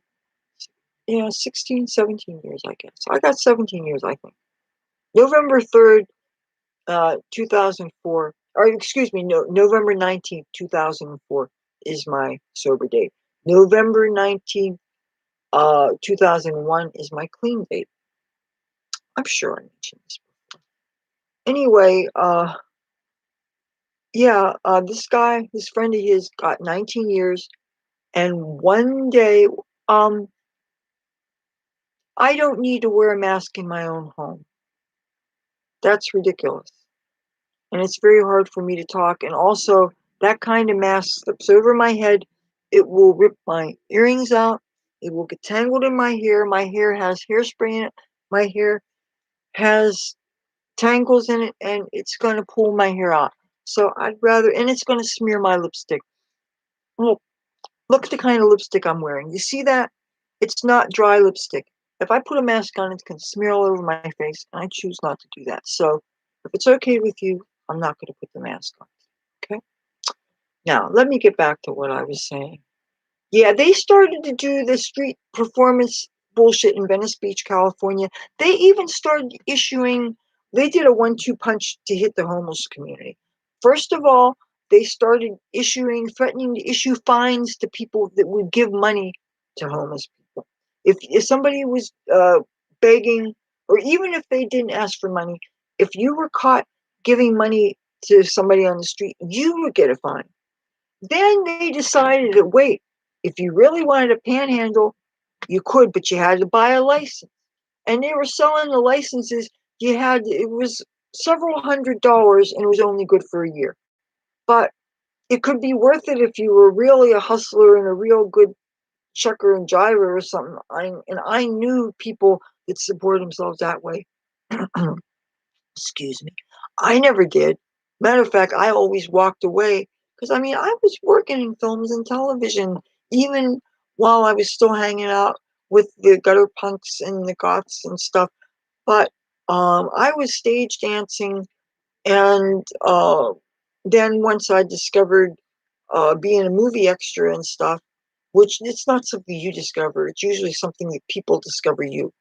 I mean, yes, you can go and join up with Cenex and stuff, but sometimes, oh, I should do something. I hope I don't offend anybody. And I'm not going to sing it. I learned this from my mother. On the sheet of Araby, your love belongs to me. Each night when you're asleep into your bed, I'll creep. Very bad. I will not be politically correct. I'm not going to wear the do-rag. I'm not going to wear the hijab. I'm not going to wear the niqab. I'm not going to wear the burqa. I'm not going to wear the bathrobe. No, not going to do it. I like being a free American. It's bad enough that YouTube will not let me talk about how the election was stolen. It's bad enough that Facebook will not let me say anything about the presidency being not the person it's supposed to be in. If I say anything about COVID-19, even if I brag that I got the shot, they have these little fact checkers on Facebook that give a link to give the accurate information. Even if you're telling the truth, they correct you. And that's the thing that pisses me off. I know how to block general fact checkers, okay?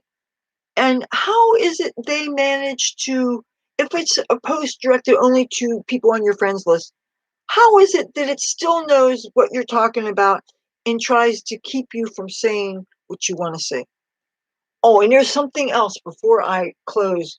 And I mean, I'm not closing right now, but something else that happened by way of censorship that I wanted to mention that's got me ticked off.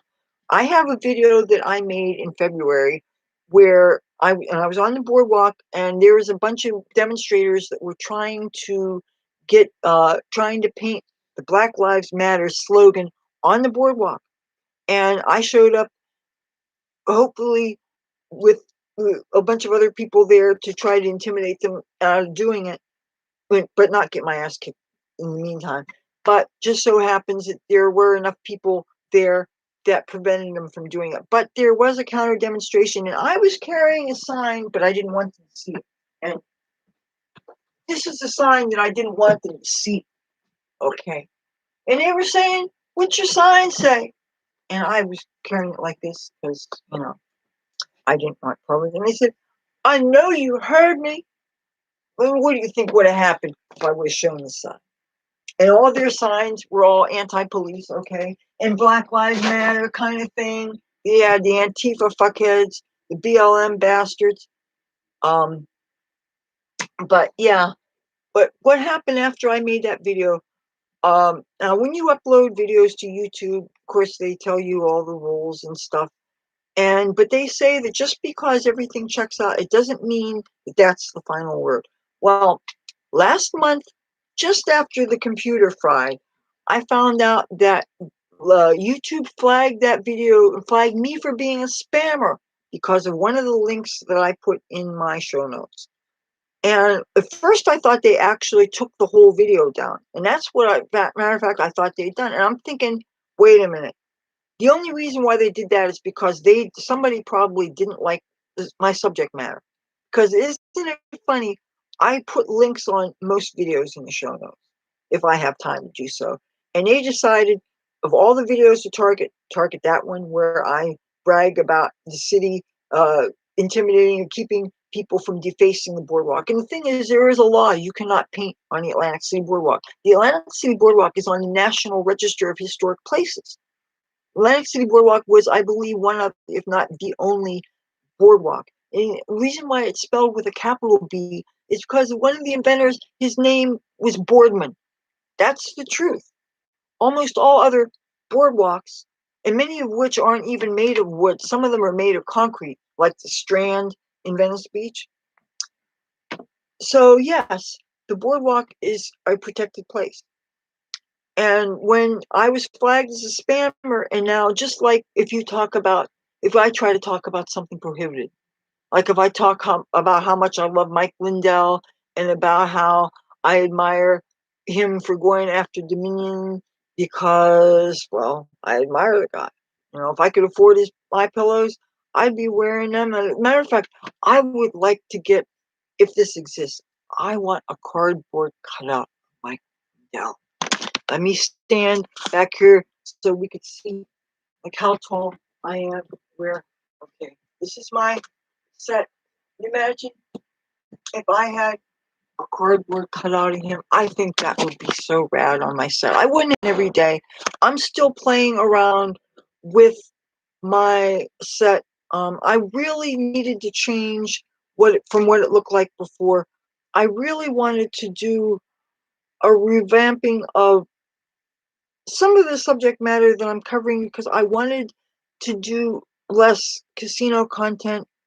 I have so many conflicts about that because on one hand, I know that that's a big industry here and we depend on tourism dollars and people come here for many purposes, but a lot of it is to have a good time. And a lot of that can involve casino gambling and the drinking and the hospitality and the good food and stuff. But that said, if you are a content creator and it's important to you and it's your job. When I'm out making videos, I have a work ethic. To me, that is my job. And if you are going to be somebody preventing me from doing my job, or even if you are a friend and you have your own wants and needs and there is a conflict because you have things you want to do. And meanwhile, I know that I want to get someplace where I can go live or I need to get footage so that I can edit up something because my audience expects a new video every Tuesday, Thursday, and Saturday. And anything that impedes my progress when I'm trying to create content, of course, that's going to create some stress. And so if I'm going to have a computer break, I'm going to be really sweating.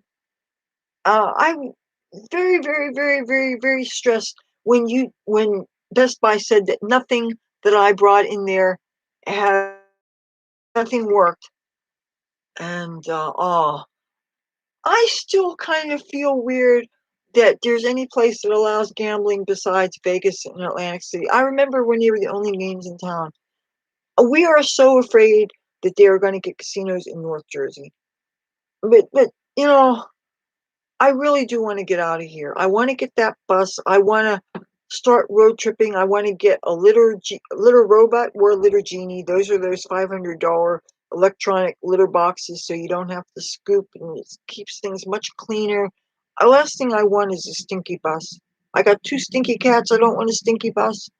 You know, I want to make like something like a walkway for them so that it will keep the bus cleaner. I want it to be easy to clean. I don't want to have a bunch of carpet except for obviously on a cat tree. I have a cat tree that I haven't put here because I have to be careful where I put it. If I put it too close to the wall, they're just going to use that as a springboard to jump on things. And what if, say, I had the cat tree over there where Tabby Boy is, and let's say he jumped from there to here, and let's say he jumped onto this chest of drawers here, or onto up there, or onto this computer. Obviously, if he were to jump on the computer, he would drop it and it would fall. And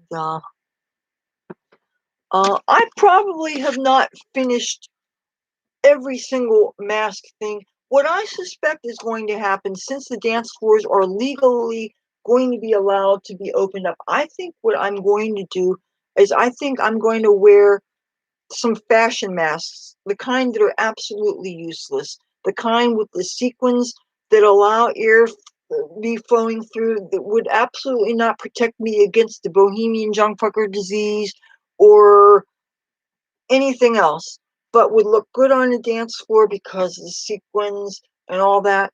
And ironically, those were the first masks that I was wearing to the casinos. They were protecting me not one damn bit, but because I wanted to look good when I was among those people. I was so happy to be among people. I got a few hugs. Oh, by the way, between Tuesday and today, I got 5 hugs from people. And that might seem ridiculous that I care about this, but I have, your ex-wife got you. Well, the cat's still alive, right? Horse tracks? I haven't been on a horse since I was a little girl, and that was just a pony. I've been itching to have a way to go horseback riding for so long. I know people in Los Angeles who have horses. I don't know them well enough to ask them for privileges, and whether they still do, I don't know. I don't know how the economy is affecting them. Some people I've actually fallen out of touch with. Some people actually are not talking to me anymore because I'm a Trump supporter.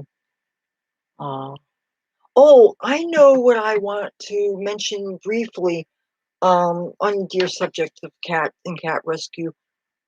Last week, when I was on my way to see my Catholic nun friends, I encountered a woman who was sitting with a cat that had a rope chain, and I stop when I see cats. I always do, and I always ask if the cat's been spayed or neutered. And she was trying to get this cat spayed, and I have connections with lots of rescue things. I'm not like real tight connections, but I know enough people and I have enough numbers. And I have volunteered for Alley Cat Allies before. They spay and neuter the boardwalk cat colonies, and they do medical things, and they have volunteers that feed the cats twice a day. And they even have a van that has the Alley Cat Allies logo on it that I saw driving down the street last week. I really did. So when I met this woman, I expressed concern about her, and I said, "Oh man," because she said that she was hoping that somebody would fix the cat. And the thing is, we have the Atlantic County Humane Society, which is in Pleasantville, and you'd have to get on the bus, and you can take cats on city buses, but you have to have them in a carrier. But you can't take them on Greyhound. So you have to use intrastate travel. And then if you wanted to cross the country with a cat, I would guess you would have to do nothing but city buses. And good luck in letting them go to the bathroom. That's going to be fun. But anyway, I'm thinking, how do I go about her getting her cat fixed? Well, today I walked the same street, and here her boyfriend is out with the cat.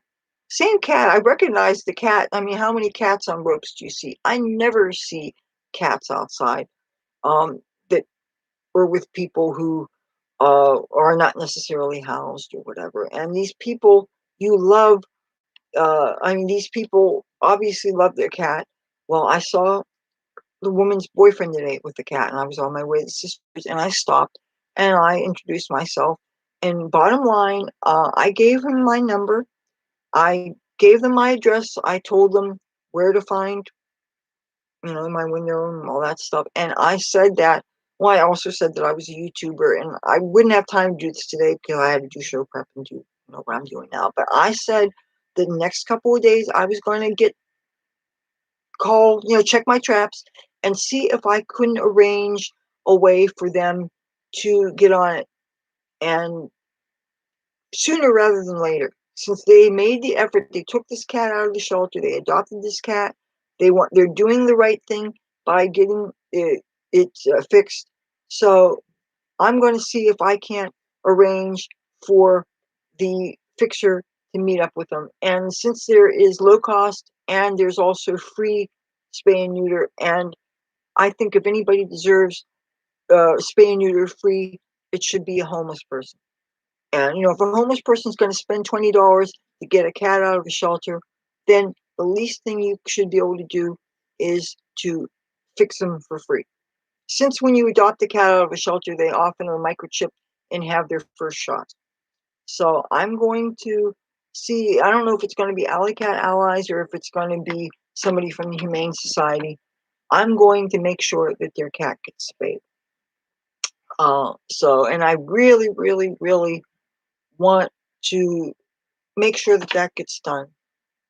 Another thing that I would like to do, and I feel I need to do, is there is a street near me that I was feeding cats for a while, and then I even heard that there was somebody that was putting poison out for them. And then one of those neighbors told me, basically ordered me not to feed cats. And then they tried to say that they fed them there, and I don't know whether they were telling me the truth. I did see a bag of food in their defense, but you don't want to hang out where you're not wanted. And most of the people there, that person did speak English, but a lot of the people there did not speak English. There were a lot of Muslim immigrants there wearing the headscarves and all that stuff.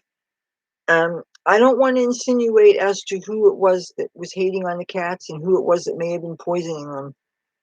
But I do suspect that the people that were most disliking of the cats were probably those immigrants. And I did not want to cause them to be so angry that they would target even more cats.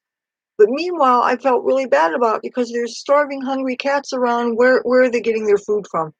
So I would really like to find a safe place to do some cat feedings, but I would also like to find a safe place to put some traps out because they're making babies. You're always seeing kittens. And last night, underneath my window, I heard a cat fight. I heard a "Rah, rah" going on. You know, believe me, I know what cat fights sound like. My own cats like to fight. And lately, Tabby Boy's been tired of her shit, and he's been going after her sometimes. And we got to, of course, put the kibosh out of that. And I find a fly swatter, shake at a cat is a good way to get him. Think twice. But I really would like to put some trap out. I'm going to need the help of people. I want to fix some cats.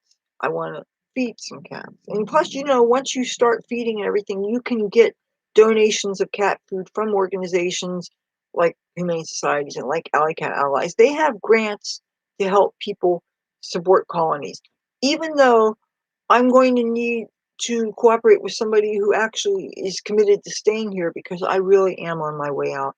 Within a couple of years, I must leave this town. I have exhausted most of my opportunities here, and I really need to be where I can get on with my life. Unless I'm delayed here because of medical things. But that said, I have the kind of insurance that covers me out of state. I have, in some ways, the best kind of insurance, in that it's a kind of insurance that I don't have to pay medical premiums. My mother pays almost $300 a month just for her insurance, and she has a kind of insurance that even though sometimes her medicines can be as cheap as $3 or $4 for a whole bunch of pills, in the beginning you have to make a like $500 deductible. So she has to pay sometimes pretty expensive medicine things for. I will do that. I probably screwed up doing that the last time. As soon as I put my metadata in and let 2 or 3 sites know, give them a link to this, I will check out doing that. And I'll probably be eating while I'm doing it because, man, I'm hungry. I let myself starve while I'm on camera so that I can look good on camera. And also, I read in AARP magazine that if you let yourself go hungry, it burns off bad cells. So if you have any reason to fear that you have anything bad going on, let yourself go hungry, and it can uh, eliminate some toxins in your body. Okay. So, yes, I want to do that. Matter of fact, I find it very hard to think and write things at the same time, but I'm going to write something. See, this proves this is live.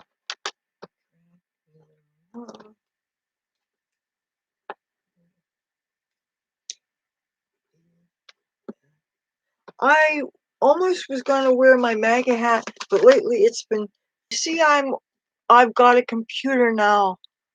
I am so relieved. I ended up, my brother got himself in a real jam. His money hadn't come in and he needed to start his vacation, and he owed people a bunch of money.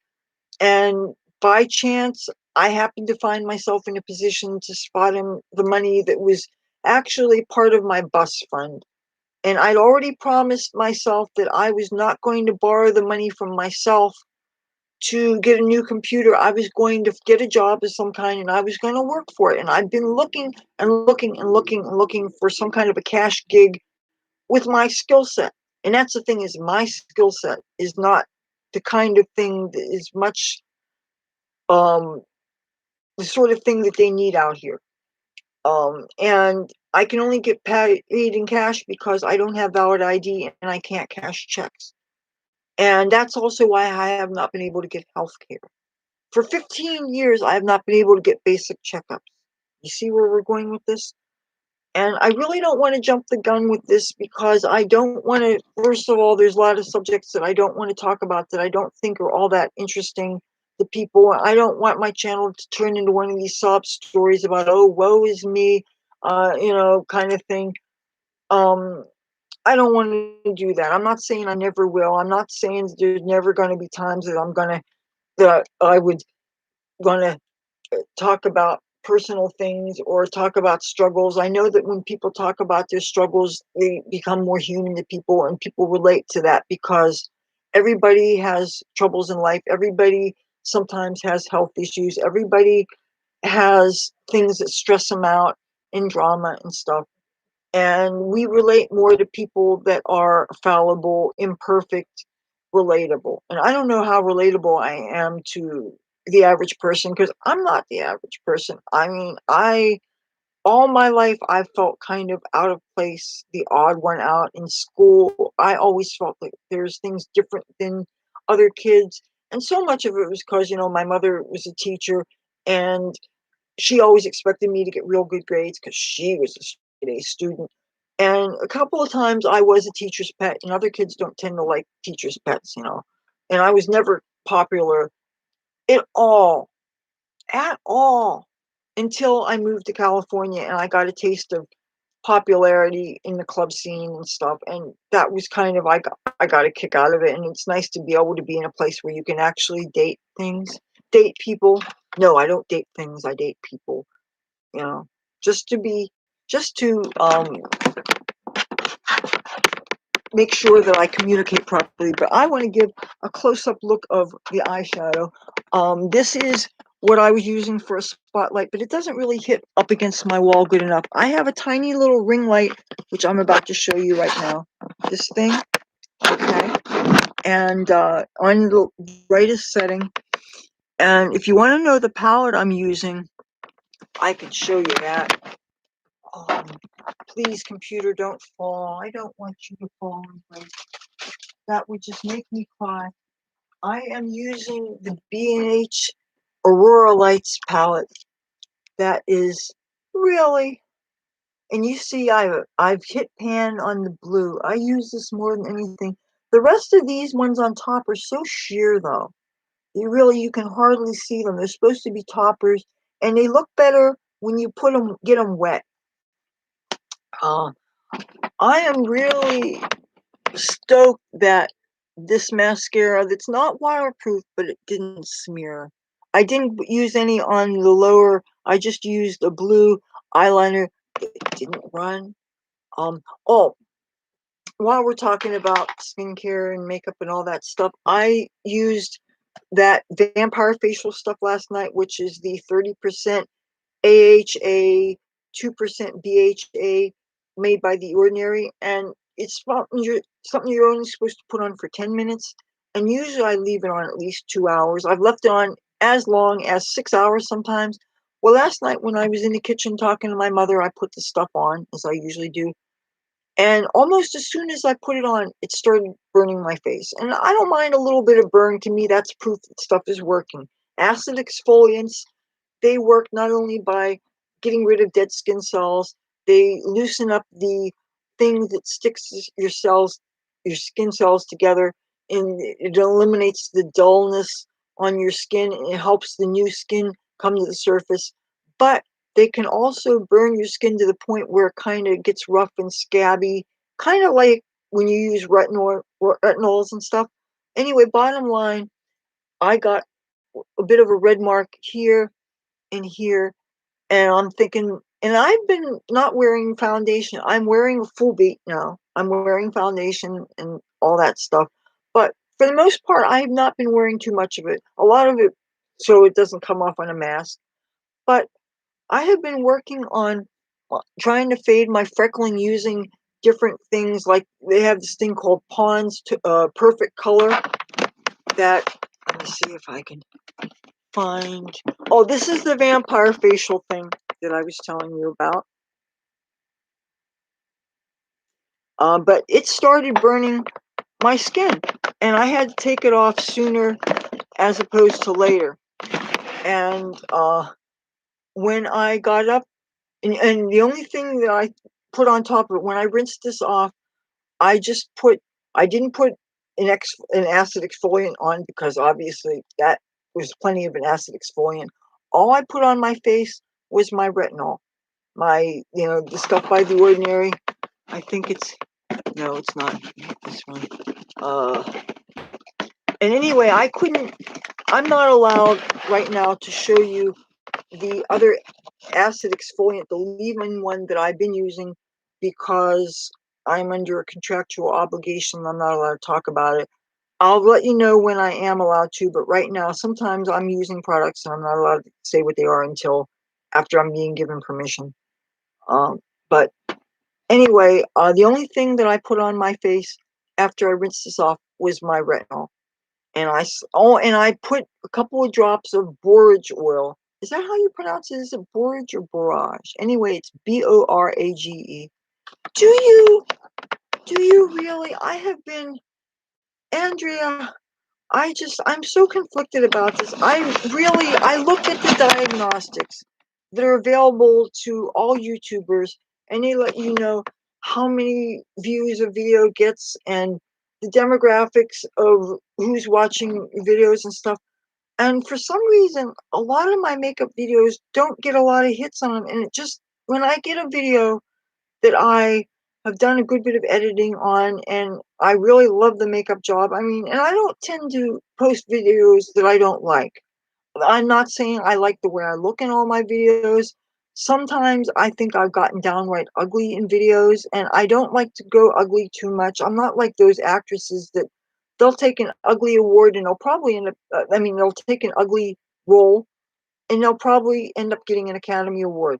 So it's good for their careers. But yet, once you go ugly, people never forget what you look like ugly. That's the risk.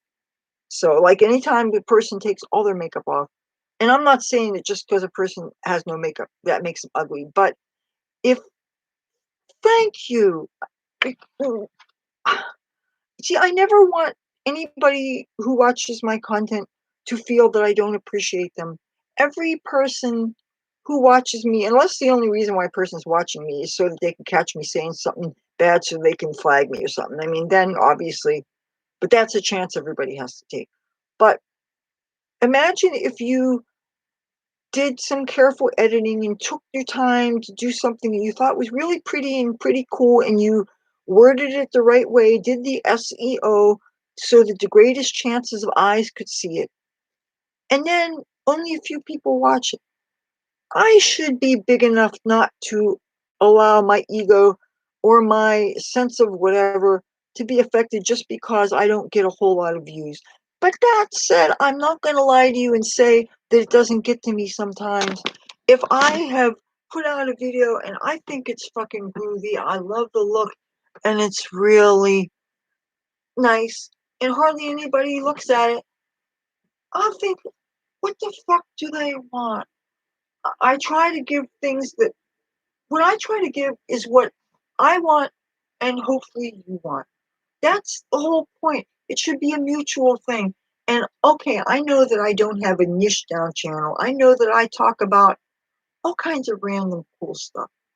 I like to, if I can bring it all into one thing, I'll do it. But obviously, that's not possible all the time or even most of the time. If I'm doing a makeup video, for the most part, that's going to be mostly makeup. And except for my stories, too. I keep on being told that people like my stories. I have an awful lot of stories. You've seen the t-shirts saying, talking about making bad decisions and how they make the best stories. And that's true. If my life has to be a cautionary tale, oh, don't do what that chick Leathur Rokk did. You know, I've taken the scenic route in life. I've had a good time, and life should be good. You know, for all this veil of tears that life can be, and for me lately, there's been more tears than I would like to admit. Uh, and which I may or may not get into that. Obviously not tonight, but I mean maybe later on this month or something. I don't know. But so many of the makeup videos that I did, even after a couple of weeks, didn't get a whole lot of views. And I'm thinking, why didn't they do better? And especially considering that the beauty and the makeup thing is such a big part of my interest. I've loved makeup since I was too young to wear it. And I've been an Avon lady before, and I've been a model before, and I would be doing that right now if I had an opportunity. And I'm not saying that I'm never going to do that anymore. Obviously, with the pandemic things, you're just not able to be interacting with people as much, especially the traveling, and that's starting to open up now. And maybe soon I'm going to go back to Washington, D.C. again, but right now, the political climate, people are still beating people's asses. And by the way, Antifa beat up Andy Ngo again. If you guys know who Andy Ngo is, first of all, he spells his last name Ngo. And he is somebody who is a journalist. And journalists are supposed to be protected. People in the press who are covering an event for historical reasons or for social media reasons or because of broadcast reasons, you're supposed to leave them alone. If I am a reporter and I'm going into a war zone and I'm embedded, whatever, you're not supposed to be able to touch me. You're not supposed to take me prisoner. You're not supposed to rape me like what happened to that lady. I forget her name. It was in Cairo. You know what? I shouldn't say her name because um, if I was in the same situation, I don't know that I would want people to keep on mentioning that. But still, what a horrific thing that happened. When people are in the press and they're journalists or whatever, they should never be assaulted. And yet, this reporter has been targeted and beat up by Antifa several times. A lot of times in Portland, Oregon, I think Seattle also, they have this thing called milkshakes where they take milkshake things and they mix it with concrete and they throw it at people. Or they'll take frozen water bottles or bricks and different things and they throw at people. And they bloodied this man, and it's disgusting. Anyway, I heard that it happened again. And it's deeply disturbing. And with all this violence going on, I would really be nervous about going back to Washington, D.C. anytime soon, even though I could stay there almost any time I want for up to a week or a little bit longer. And I would never want to abuse privileges. And the thing is, though, I would have to get in the person's apartment building. And it's not one of those buildings where you press a key and you talk in an intercom. And I don't have a cell phone that has a data plan. So how would I let them know that I was there?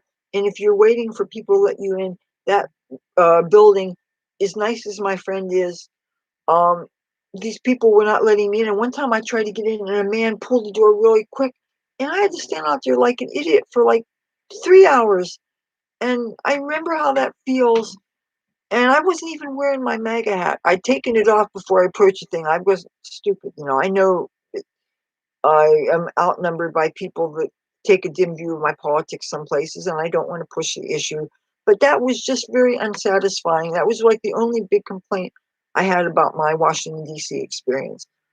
And but otherwise, I really find that a very exciting place, especially if I can find people that I am in agreement with to hang out at, or if I can avail myself of the club scene there. And marijuana is legal in Washington, D.C., as long as you're not trying to smoke on federal property. And for that matter, you can, and many people do smoke on federal property, but you must not get caught. And it can often mean hiding behind statues. And when I saw those ragamuffins trying to take down that statue of President Andrew Jackson on the horse in Lafayette Park, and I love that park so much. It's a park across from the White House. All kinds of people hang out there. People, Democrats hang out there, Republicans hang out there, tourists hang out there, people walk their dogs there. It's just people from all over the world go there. You see the beautiful architecture. Washington, D.C. is an exciting city. If you love your architecture, and I love architecture, it's I arguably might be better architecture than in New York City. And I love New York City, and I haven't been to New York since 2011, I believe. Okay. So, and it's so damn expensive up there. You know, the bus, last I heard, it was 50 something dollars to get there. So, unless I have a real compelling reason, I was offered a job there working on fitness videos. But the thing is, it would have only been good for a local because the pay was, it would have only been $50 a video. And this is not the star in a fitness video. This is one of those fitness videos where the leader is there and there's like an audience of 8 or 10 men and women. That, you know, that kind of thing. I love working out, you know, and I'm not doing as hardcore as I was 3 or 4 years ago. Um, I I would have bigger muscles, obviously. And I have cut down on how much I'm eating because I'm not moving as much. When you're not going out all the time, carrying the computer, carrying the weights, or carrying clothes or whatever, uh, you're not expanding as much energy. So if you don't want to gain weight, and everybody's talking about the quarantine 15, right? And you know, my mother lost 5 pounds, and that's amazing. I'm so proud of her. My mother is 80 years old, and she is a large woman, and she has some health issues, especially the heart thing. I'm so worried, very worried about that. But like I said, she got her first shot, but she managed to lose 5 pounds during this pandemic. Um, I think part of how I've been losing weight is because I have a cracked tooth. I have another tooth. I thought after I'd seen the dentist, I wouldn't have any more issues except for this damn splinters. But after thinking I wouldn't really need to see him anymore, except for, you know, cleaning and stuff, another tooth got a crack in it. And it started with a little crack and it went all the way up. And now, whenever I chew, it's very hard for me to chew, and food gets stuck up there, and I have to pick it out. I found one of those plastic flexible picks. I like the Denta picks that have the floss attached to them. They kind of look like slingshots, you know, look like a pea with a floss. They're really great. Well, I've been picking when food gets stuck in this crack, and my God, it hurts. And it was bleeding, and I was also swollen inside. I pressed my tongue up against the roof of my mouth, and it came up bloody. And this needs to be addressed because, you know, bacteria can go from your mouth into your bloodstream and it can go to your heart. And I'm very scared of this. Heart disease is obviously in my family. My mom has it, you know? So you shouldn't fuck around with these things. But when you will not be seen by doctors because you don't have ID, and I'm very scared of this. And without jumping the gun or something, I am happy to say that I have started the process of maybe getting some of this stuff addressed. And I'm hoping that things run smoothly, and I'm hoping that it doesn't get too scary. And I am in the process of downsizing. If I were to get anything that's really bad news, then I'm going to be very ruthless with the things I'm going to get rid of. And I am going to donate as much as I can to that charity that I told you about. But man, I really miss all the walking I was doing outside, and I wanted to get the jump rope and hit the boardwalk with that. Because, you know, I can't do this stuff in the sun, but you can go underneath pavilions and things. But with the COVID, it just, and I was getting so depressed because I couldn't see my acquaintances and my friends. And I was thinking, oh man, I'm stuck in a town where I don't think I have friends. And I was kind of wrong. There are people who, even though I don't get to see them much, they do care for me, and I didn't realize that. And it wasn't just guys that trying to get with me, okay? They weren't people that had agendas. And some of these were people that, after I told them a few of my personal truths, and like a lot of them didn't know that I was a Republican, and I don't know how the hell anybody wouldn't know that. But anyway, I've been trying to avoid a lot of controversy in my personal life since the pandemic because I'm tired of the drama and I'm tired of the stress and I miss being able to hug my friends. But since Tuesday, the day that I got this computer, I've gotten 5 hugs, 5 different hugs. Meaning 5 different people's hugs. I've actually gotten more hugs, but 5 different people's hugs. And hugs are energetic. If any of you are sensitive to energy, I am. If anybody works with energy, and I don't know if you noticed any of my jewelry, but I'm going to show you this crystal. I love crystals. I bought this in for $5 in Hollywood, California. A real nice Mexican lady sat on a blanket on a corner of Sunset and Vine, and she had all these crystals. And I bought this, and it's in a sterling silver setting, and I love the lady's energies. There was something warm about her, something very nurturing. She was obviously a mother. She had at least one child, young child with her, and she looked like she had brown skin, like the Aztec Indians. Many Mexican people look like that, you know.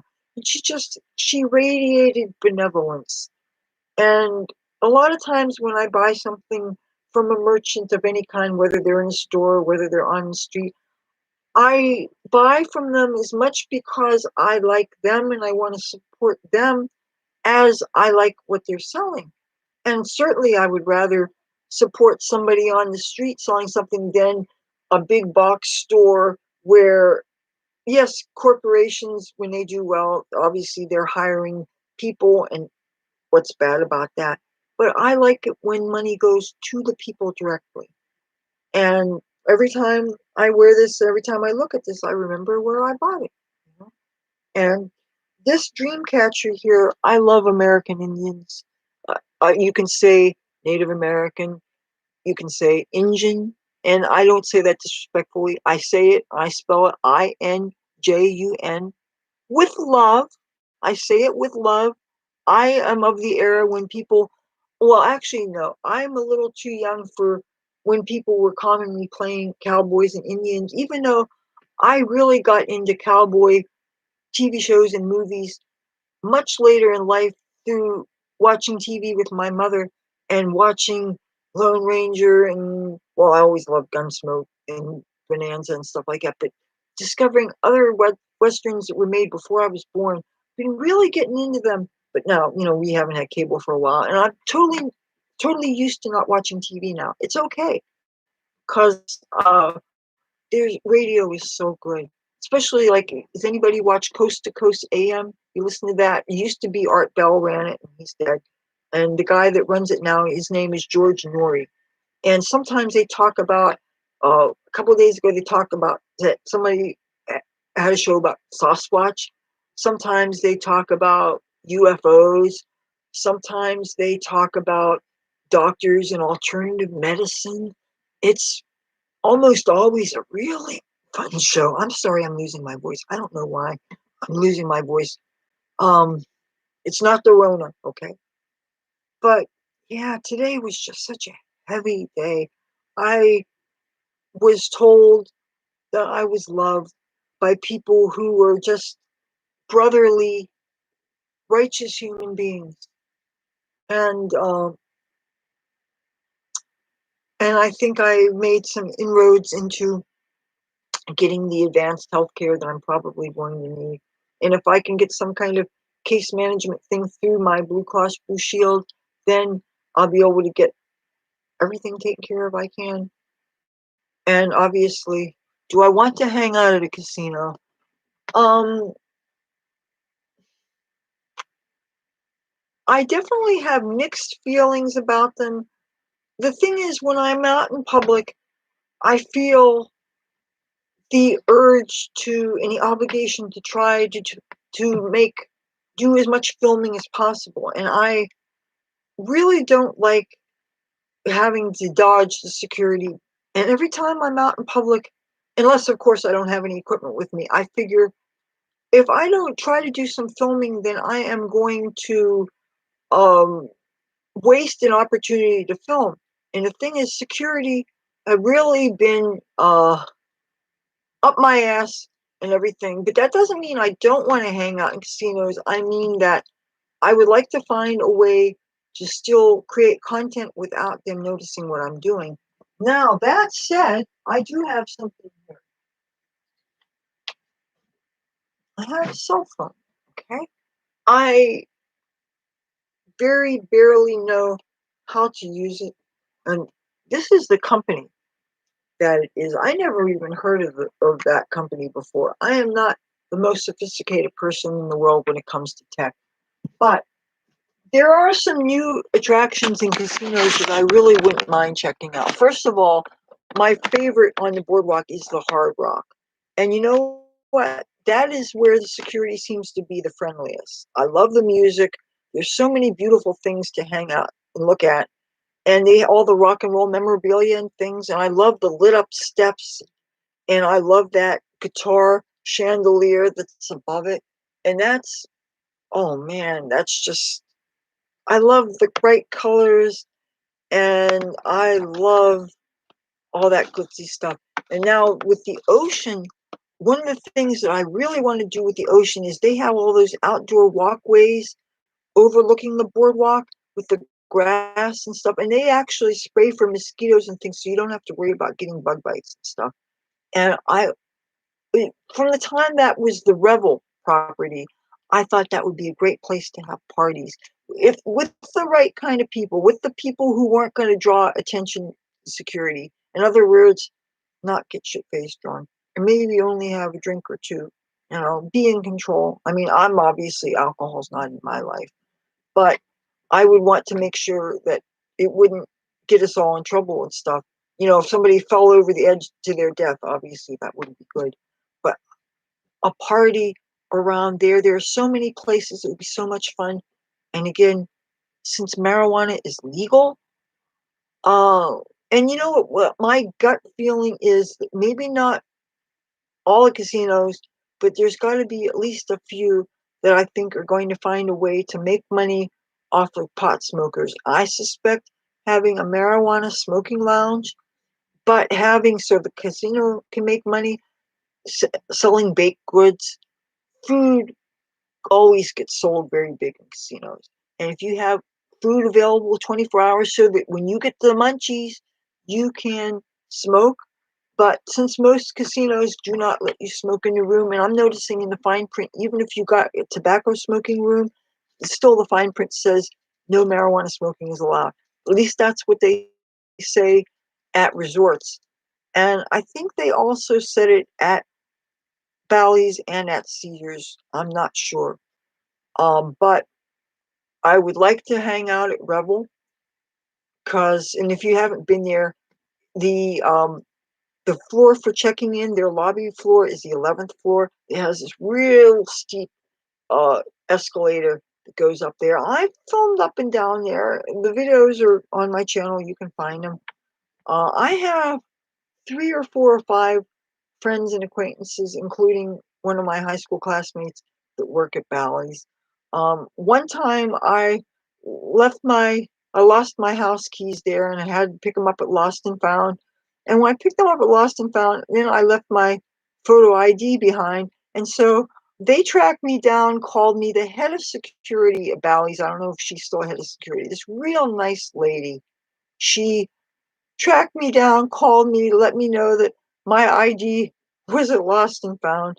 Ironically, the same kind of expired ID, which is not good enough, is not accepted any place. And by the way, is so old and expired that my face picture is rubbed off it.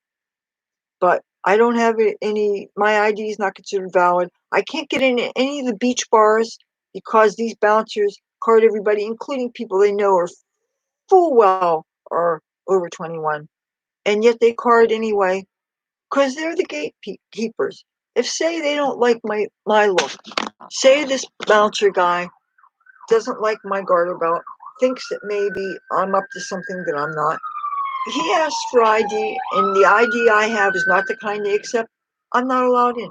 I have not gotten in any of these beach bars in at least 5 years. Now, it used to be the beach bars were always free to get in. They figure you get in, we're going to be buying something to bar, and most of them have food also, and the food could be quite good. My goodness, they have good food. But then they started, it was free except on the weekends.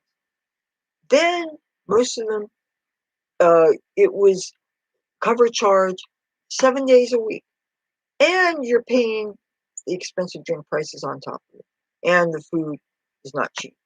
But yeah, it's because I would usually, my modus operandi is always find free dance floors and just go and get my dance on.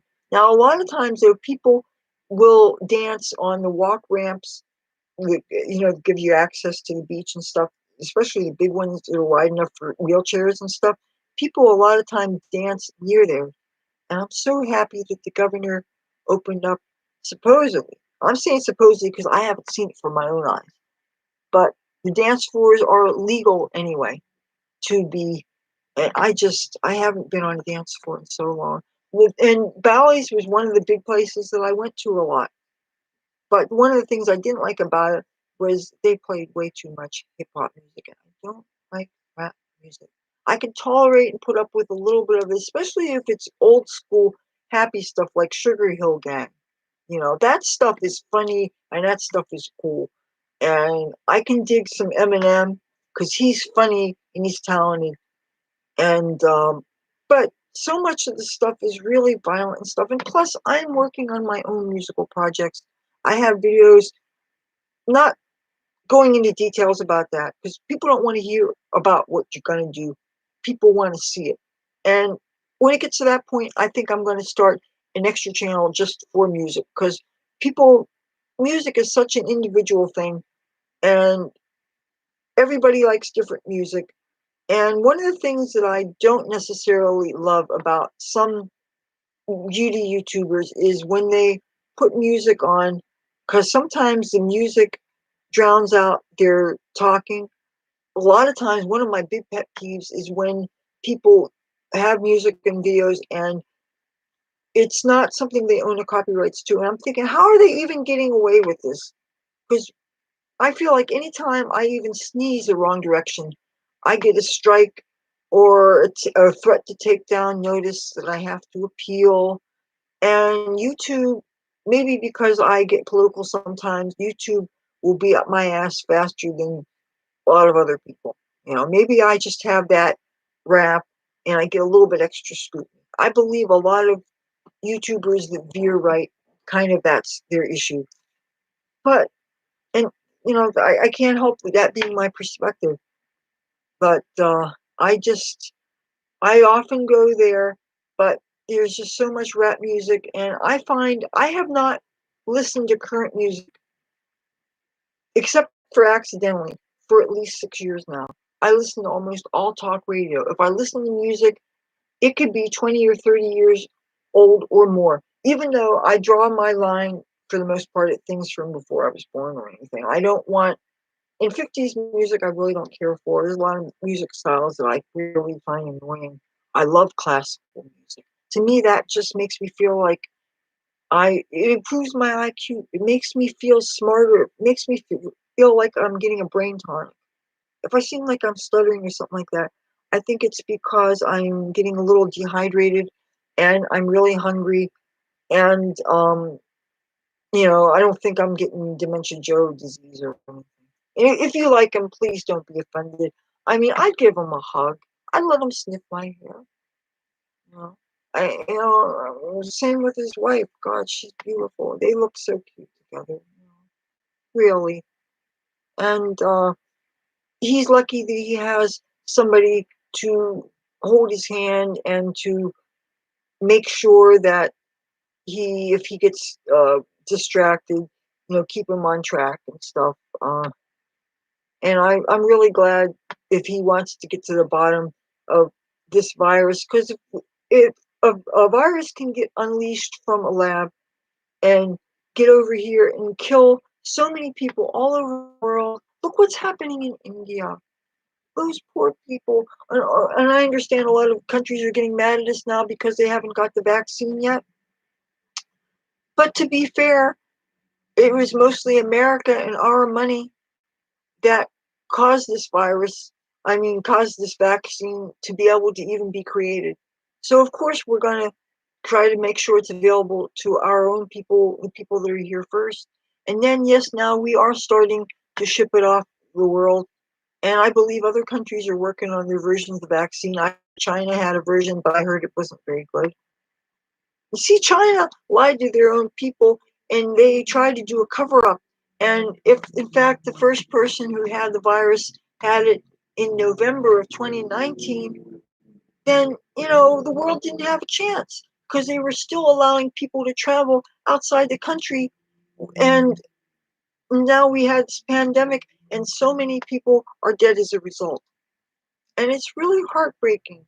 And if every 100 years or so there can be a pandemic, who remembers the that Spanish flu?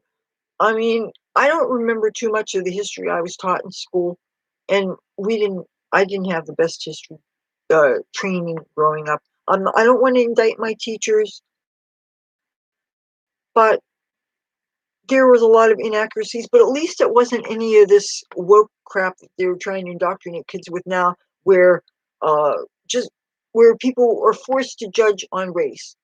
I thought the whole idea was racism was wrong, and was not something that was supposed to be a factor in whether somebody was good or bad. I thought that was the whole point of why racism is wrong. But with this critical race theory, it encourages people to think about race when they weren't even thinking about it. And it starts at the children's level. And children don't think about race. Little girls and boys don't notice the colors of people too much, even though wait a minute, I did one time at least. When I was a little baby, I don't know how old I was. My mother talks about this, and my mother would not have lied because she's not as PC as I am, but she's not woke bullshit type person either. And she's a Democrat, by the way, if you didn't already know. But anyway, we were at a place called Garwood Mills.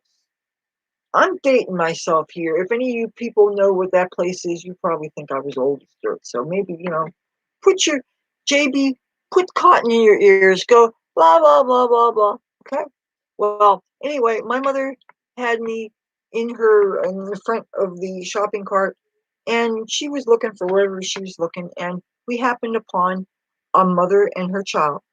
And my mother says that I looked at the baby and I looked at the mother, and she said, the baby, she said, uh, my mother said that I said about the woman, oh, she's brown. And my mother apparently was screaming because it's awkward because, kids say things because kids don't have any filter. And then apparently I looked at the baby and I said, oh, the baby matches. And the mother apparently laughed and thought it was really cute. Children are innocent and they should be innocent. But with this critical race theory, it forces people to be hyper aware of their color. And it teaches people that if you're white, your culture is responsible for the problems that the other races had. Obviously, slavery was a horrible, horrible, horrible thing. But you can't look at somebody's color and assume that their ancestors perpetrated it. You can't look at me, you can look at me, obviously, and you can't say that my ancestors had to have owned slaves. First of all, my grandma had our family tree done. I've mentioned this before. On both sides of my family, people came over from those early 1600 ships. Not necessarily the Mayflower, but those early ships. And we all were up in the north where there were no slave owning. Around Pittsburgh and those places north, they didn't have slaves then. So I know for a fact none of my kinfolk had anything to do with that. Okay. And none of my I'm all white stuff. I know nobody's any pure anything, but I am all wasp, white, pale, mostly English, and the little tiny bit of German I have, none of those people had anything to do with the atrocities that happened in Auschwitz and all that stuff. And I am a Zionist. I love the state of Israel. If I had to be and could only be a monotheist, I would be Reformed Jewish. That would be my religion. I think Judaism rocks. I think the culture rocks. As long as you're not so anti-feminist that you would spit on a woman just because she was immodest, that I draw the line on. Nobody has the right to disrespect people. Nobody. And when I heard about the Orthodox rabbi spitting on women and girls for being immodest, that was disgusting. But you know what? That's not nearly as bad as violence and terrorism that is going on. So anyway, I back Israel. I back the Jews. I love them. And I really feel bummed out that Bibi Netanyahu is not going to be prime minister anymore because I'm a big fan of his. But you know, but Bally's is fun. But you notice when you go to make sports wagers, even when you're wearing the mask, they say slide your mask down for the camera and stuff. But I'm kind of going to miss the anonymity that the face mask offers when you're outside, and especially when you really want to slip in unnoticed.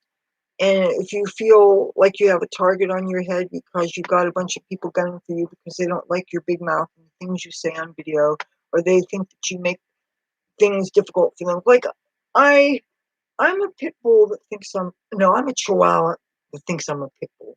And if I see somebody and they're gunning their engine, uh, spewing carbon monoxide in the air and it's coming in our house, I'll go downstairs and I'll go out there and I'll say, excuse me, we have an ordinance here that you cannot idle more than 3 minutes.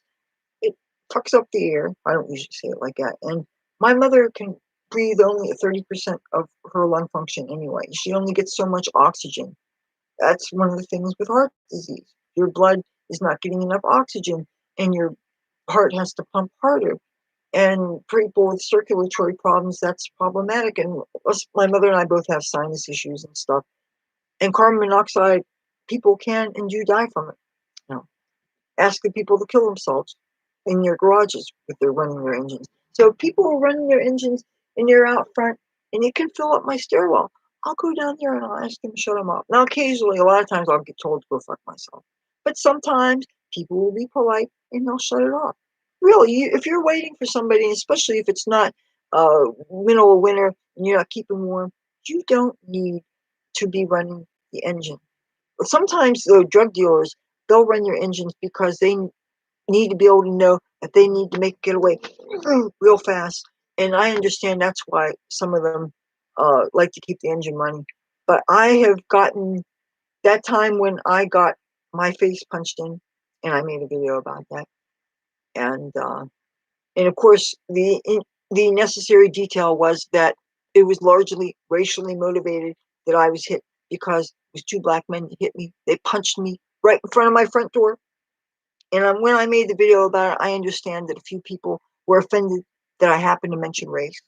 But I thought the whole idea was that when a person is a victim of a racist attack, of course you're going to talk about it. And of course you're going to say the colors of the people involved. That's the whole point.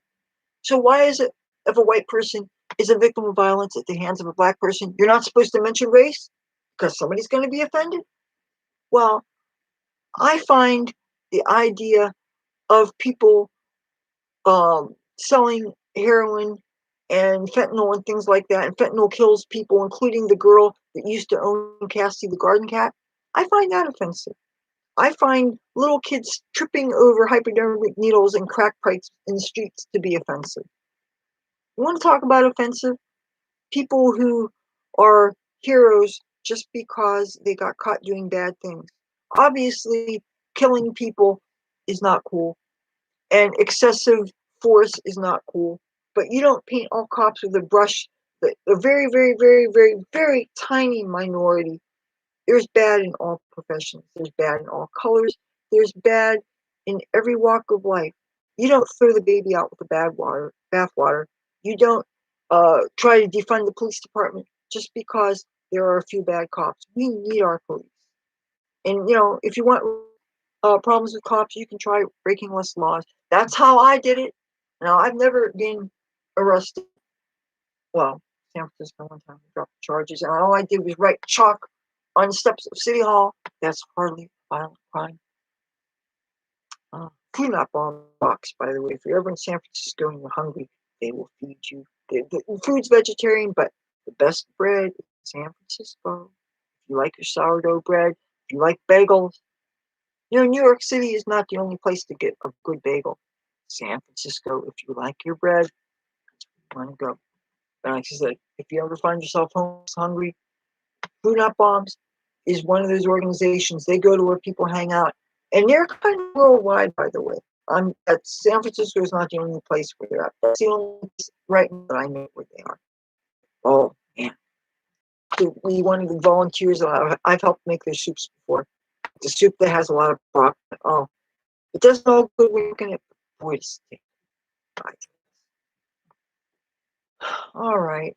You guys, it is in the morning. I'm hungry. But have you any been to that new arcade that's at Showboat? I heard it's really amazing. That probably would be fun to do some filming. But remember the Boardwalk Buds thing. Oh, and there's gonna be a block party. There's gonna be a block party June 20th. I don't remember the name of the park.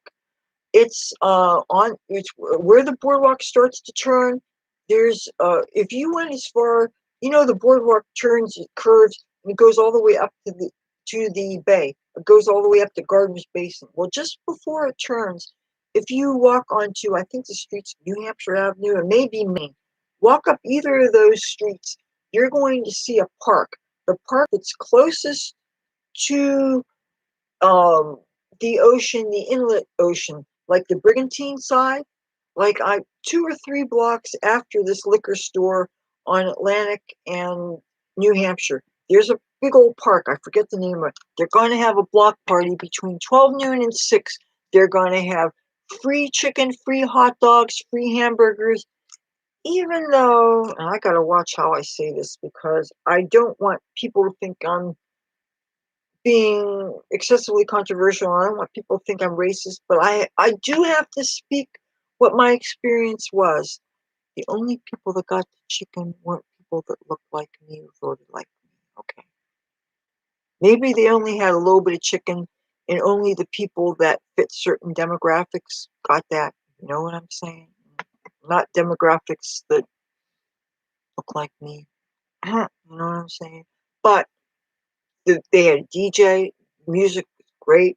There's a lot of James Brown. If you like soul music from the late 60s and early 70s, if you like disco music, they played a little bit of hip hop, but for the most part, because there was all ages and there was little kids there, but it was for the most part music for middle-aged people to enjoy too. And one of the senior citizen high towers, high rises is near there, so they had stuff for sale, like yard sale stuff. And when I went to that thing, I didn't even have $1 on me. Otherwise, I'm sure I would have liked to have bought some of the trinkets that those old people were selling. But anyway, June 20th, if you're in that neighborhood, I'm going to try to get up as many of my friends in low places, so to speak, there. And I'm not going to rule out doing some filming while I'm there, even though I really don't want to get unfriendly strangers in the frames because people who don't want to be filmed can get really angry. And I don't know. But anyway, June 20th, I I think it should be fun. And God knows I need to get some kind of socialization on. I'm so sick of this pandemic isolation and not being able to hug people, not being able to swear bowls of marijuana without thinking I'm getting the cooties. I'm missing out on dancing. I'm really missing out on dancing. And I haven't done a cookout thing. When was the last? I mean, because we don't have a balcony to put a hibachi on or something. But yeah, I'm so glad that people are working on getting vaccinated. I wish our governor would have one of those lottery things like they do in some states where everybody that's vaccinated gets a chance to get some things. I think it was Ohio, that even the kids, they were giving away full ride scholarships to any Ohio university. Of course, I don't know if I would want to go to any university now if they're preaching that critical race crap. They're doing Stockton University, which is one of the colleges that's closest to Atlantic City here. They're making it as part of the curriculum that is required classes for starting with the incoming freshmen of next year. They're required to take some racial sensitivity classes that are basically of the opinion that it's all white person's fault. And that is bullshit. And if I was a parent, they had kids that was going to check into a school, I'd be damned if I would let them go to some college or any school where they'd be forced indoctrinated that there's something wrong with them just because of how they were born. It's wrong to do it to black people, and it's wrong to do it to white people. It's wrong to do it to anybody. You're not a victim because of the color of your skin. That's bullshit. This is not the 50s. This is not the 1700s and the 1800s. It's 2021. If you think something's holding you back, it's not the color of your skin. That's a crock, a hogwash. That's bullshit. And having people convinced that they're victims and there's nothing they can do about it, nah, that's not right. So, with that said, I'm so glad that you joined me tonight. I really had a good time. I know I get to a little droning toward the end because, man, I'm famished. I'm so hungry. And I got food waiting for me right now. Some rice, and my mother has a grinder, and she ground up these chicken patties so that they wouldn't get stuck in this crackers too. It's like nobody's business. And I'm not letting my Yankee Doodle Dandy pull it and leave me a bunch more splinters in my mouth. No. You wouldn't want your surgeon to leave a scalpel or a forceps or something sewn back in you. And if that's wrong, and if that's medical malpractice, how can a dentist leave splinters and stuff behind? I had a tooth or two pulled in Los Angeles at the General Hospital, County USC General Hospital. That was a perfect pull. Nothing was left in there. Don't just because a person is poor doesn't mean you can experiment on them. I don't need to be butchered. If I need medical care, I have a right to competent medical care. And this whole idea of leaving sharp things in your gums so that if I eat a corn chip, it hurts when it hits up against the roof of my mouth or something. No, that's no good. So if I can get that dealt with, that'll be wonderful. And I'll keep you guys posted, and hopefully I'll only have good news. Okay. And so, Andrea, if you still like the makeup things, then I won't give them up entirely. I don't want to I don't want to alienate my original base. The people that have been with me from the beginning, I never want to abandon you because you don't do that.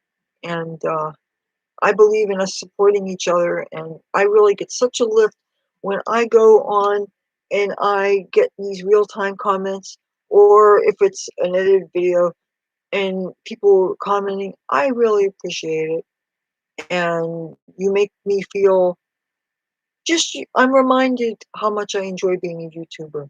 So you guys are great, and I hope you do stay safe. Have a good day, night, wherever it is. I have people oftentimes watching me from all over the world in different time zones and things.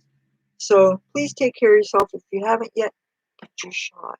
Okay? That way we can get back to normal. All these bands are touring this year. Kiss is going to be in town at the end of August. I wouldn't mind seeing them. I heard Rod Stewart's going to be here. A bunch of country acts are going to be here. I can get to see country. But again, I really don't want to be listening to new music because I got ideas in my own head, and the last thing I want to do is accidentally plagiarize yours. So I just listen to talk radio. Oh, Joe Pags. You know who he is? Joe Pagliarulo. He has a talk show. He does these parodies. He did one about face masks. I forget what song was to the tune up, but it was so funny. Oh God, he is smart. Anybody used to watch Rush Limbaugh? The parodies he played were done by a man by the name of Paul Shanklin. Well, Joe Pags does himself. He has a real nice singing voice, and he plays a few different instruments. I think he played saxophone. He may have played a little bit of piano, but he's a very intelligent man. His talk show actually runs out of Texas, but radio show, but it also he streams live on Twitch and he plays on the radio. His show, and he's funny and he's smart and he sounds like a nice guy. But his Pags parodies, if you like a good parody, they're well done. And I mean, he sings it. He does. They come with harmonies. They have really good instrumentation. It's very quality stuff. So, and they're often kind of funny. So, if you like political humor that's smart, and you also like a good talk show, and you don't mind right wing content, he's good. I would like to find a right winger that is not pro life so much because I am a feminist and I am pro choice. Except for like 8.5 months, that's ridiculous. These people that think you can abort just before you're ready to have a kid, that's insane. That's ridiculous. But no, I do believe in women's rights. Oh, one more thing I wanted to say about our governor. We heard that he was going to try to make a constitutional amendment for the state of New Jersey guaranteeing a woman's right to choose. And I think that's wonderful. I mean, I don't generally speaking say a lot of nice things about Democrats, but you know, my mother and I are really stoked. But that said, I'm still going to vote for Hirsch Singh. That is my candidate. I haven't gotten my sample ballot yet. I don't understand why. Um, but yeah, well, so vote. Stay safe from the coronavirus. Get ready to get your dance on if you haven't already, because at least this area is opening up, and I can't wait to dance for it. Okay, if you like this video and you haven't already, feel free to give it a thumbs up. If you like me and my content, I'd love to have you subscribe. And now that I got my computer again, I can go back to my schedule every Tuesday, Thursday, and Saturday. Welcome again to the Leathur Rokk 2.0. I can't wait to see you again. Till then, stay safe. Love you. Bye.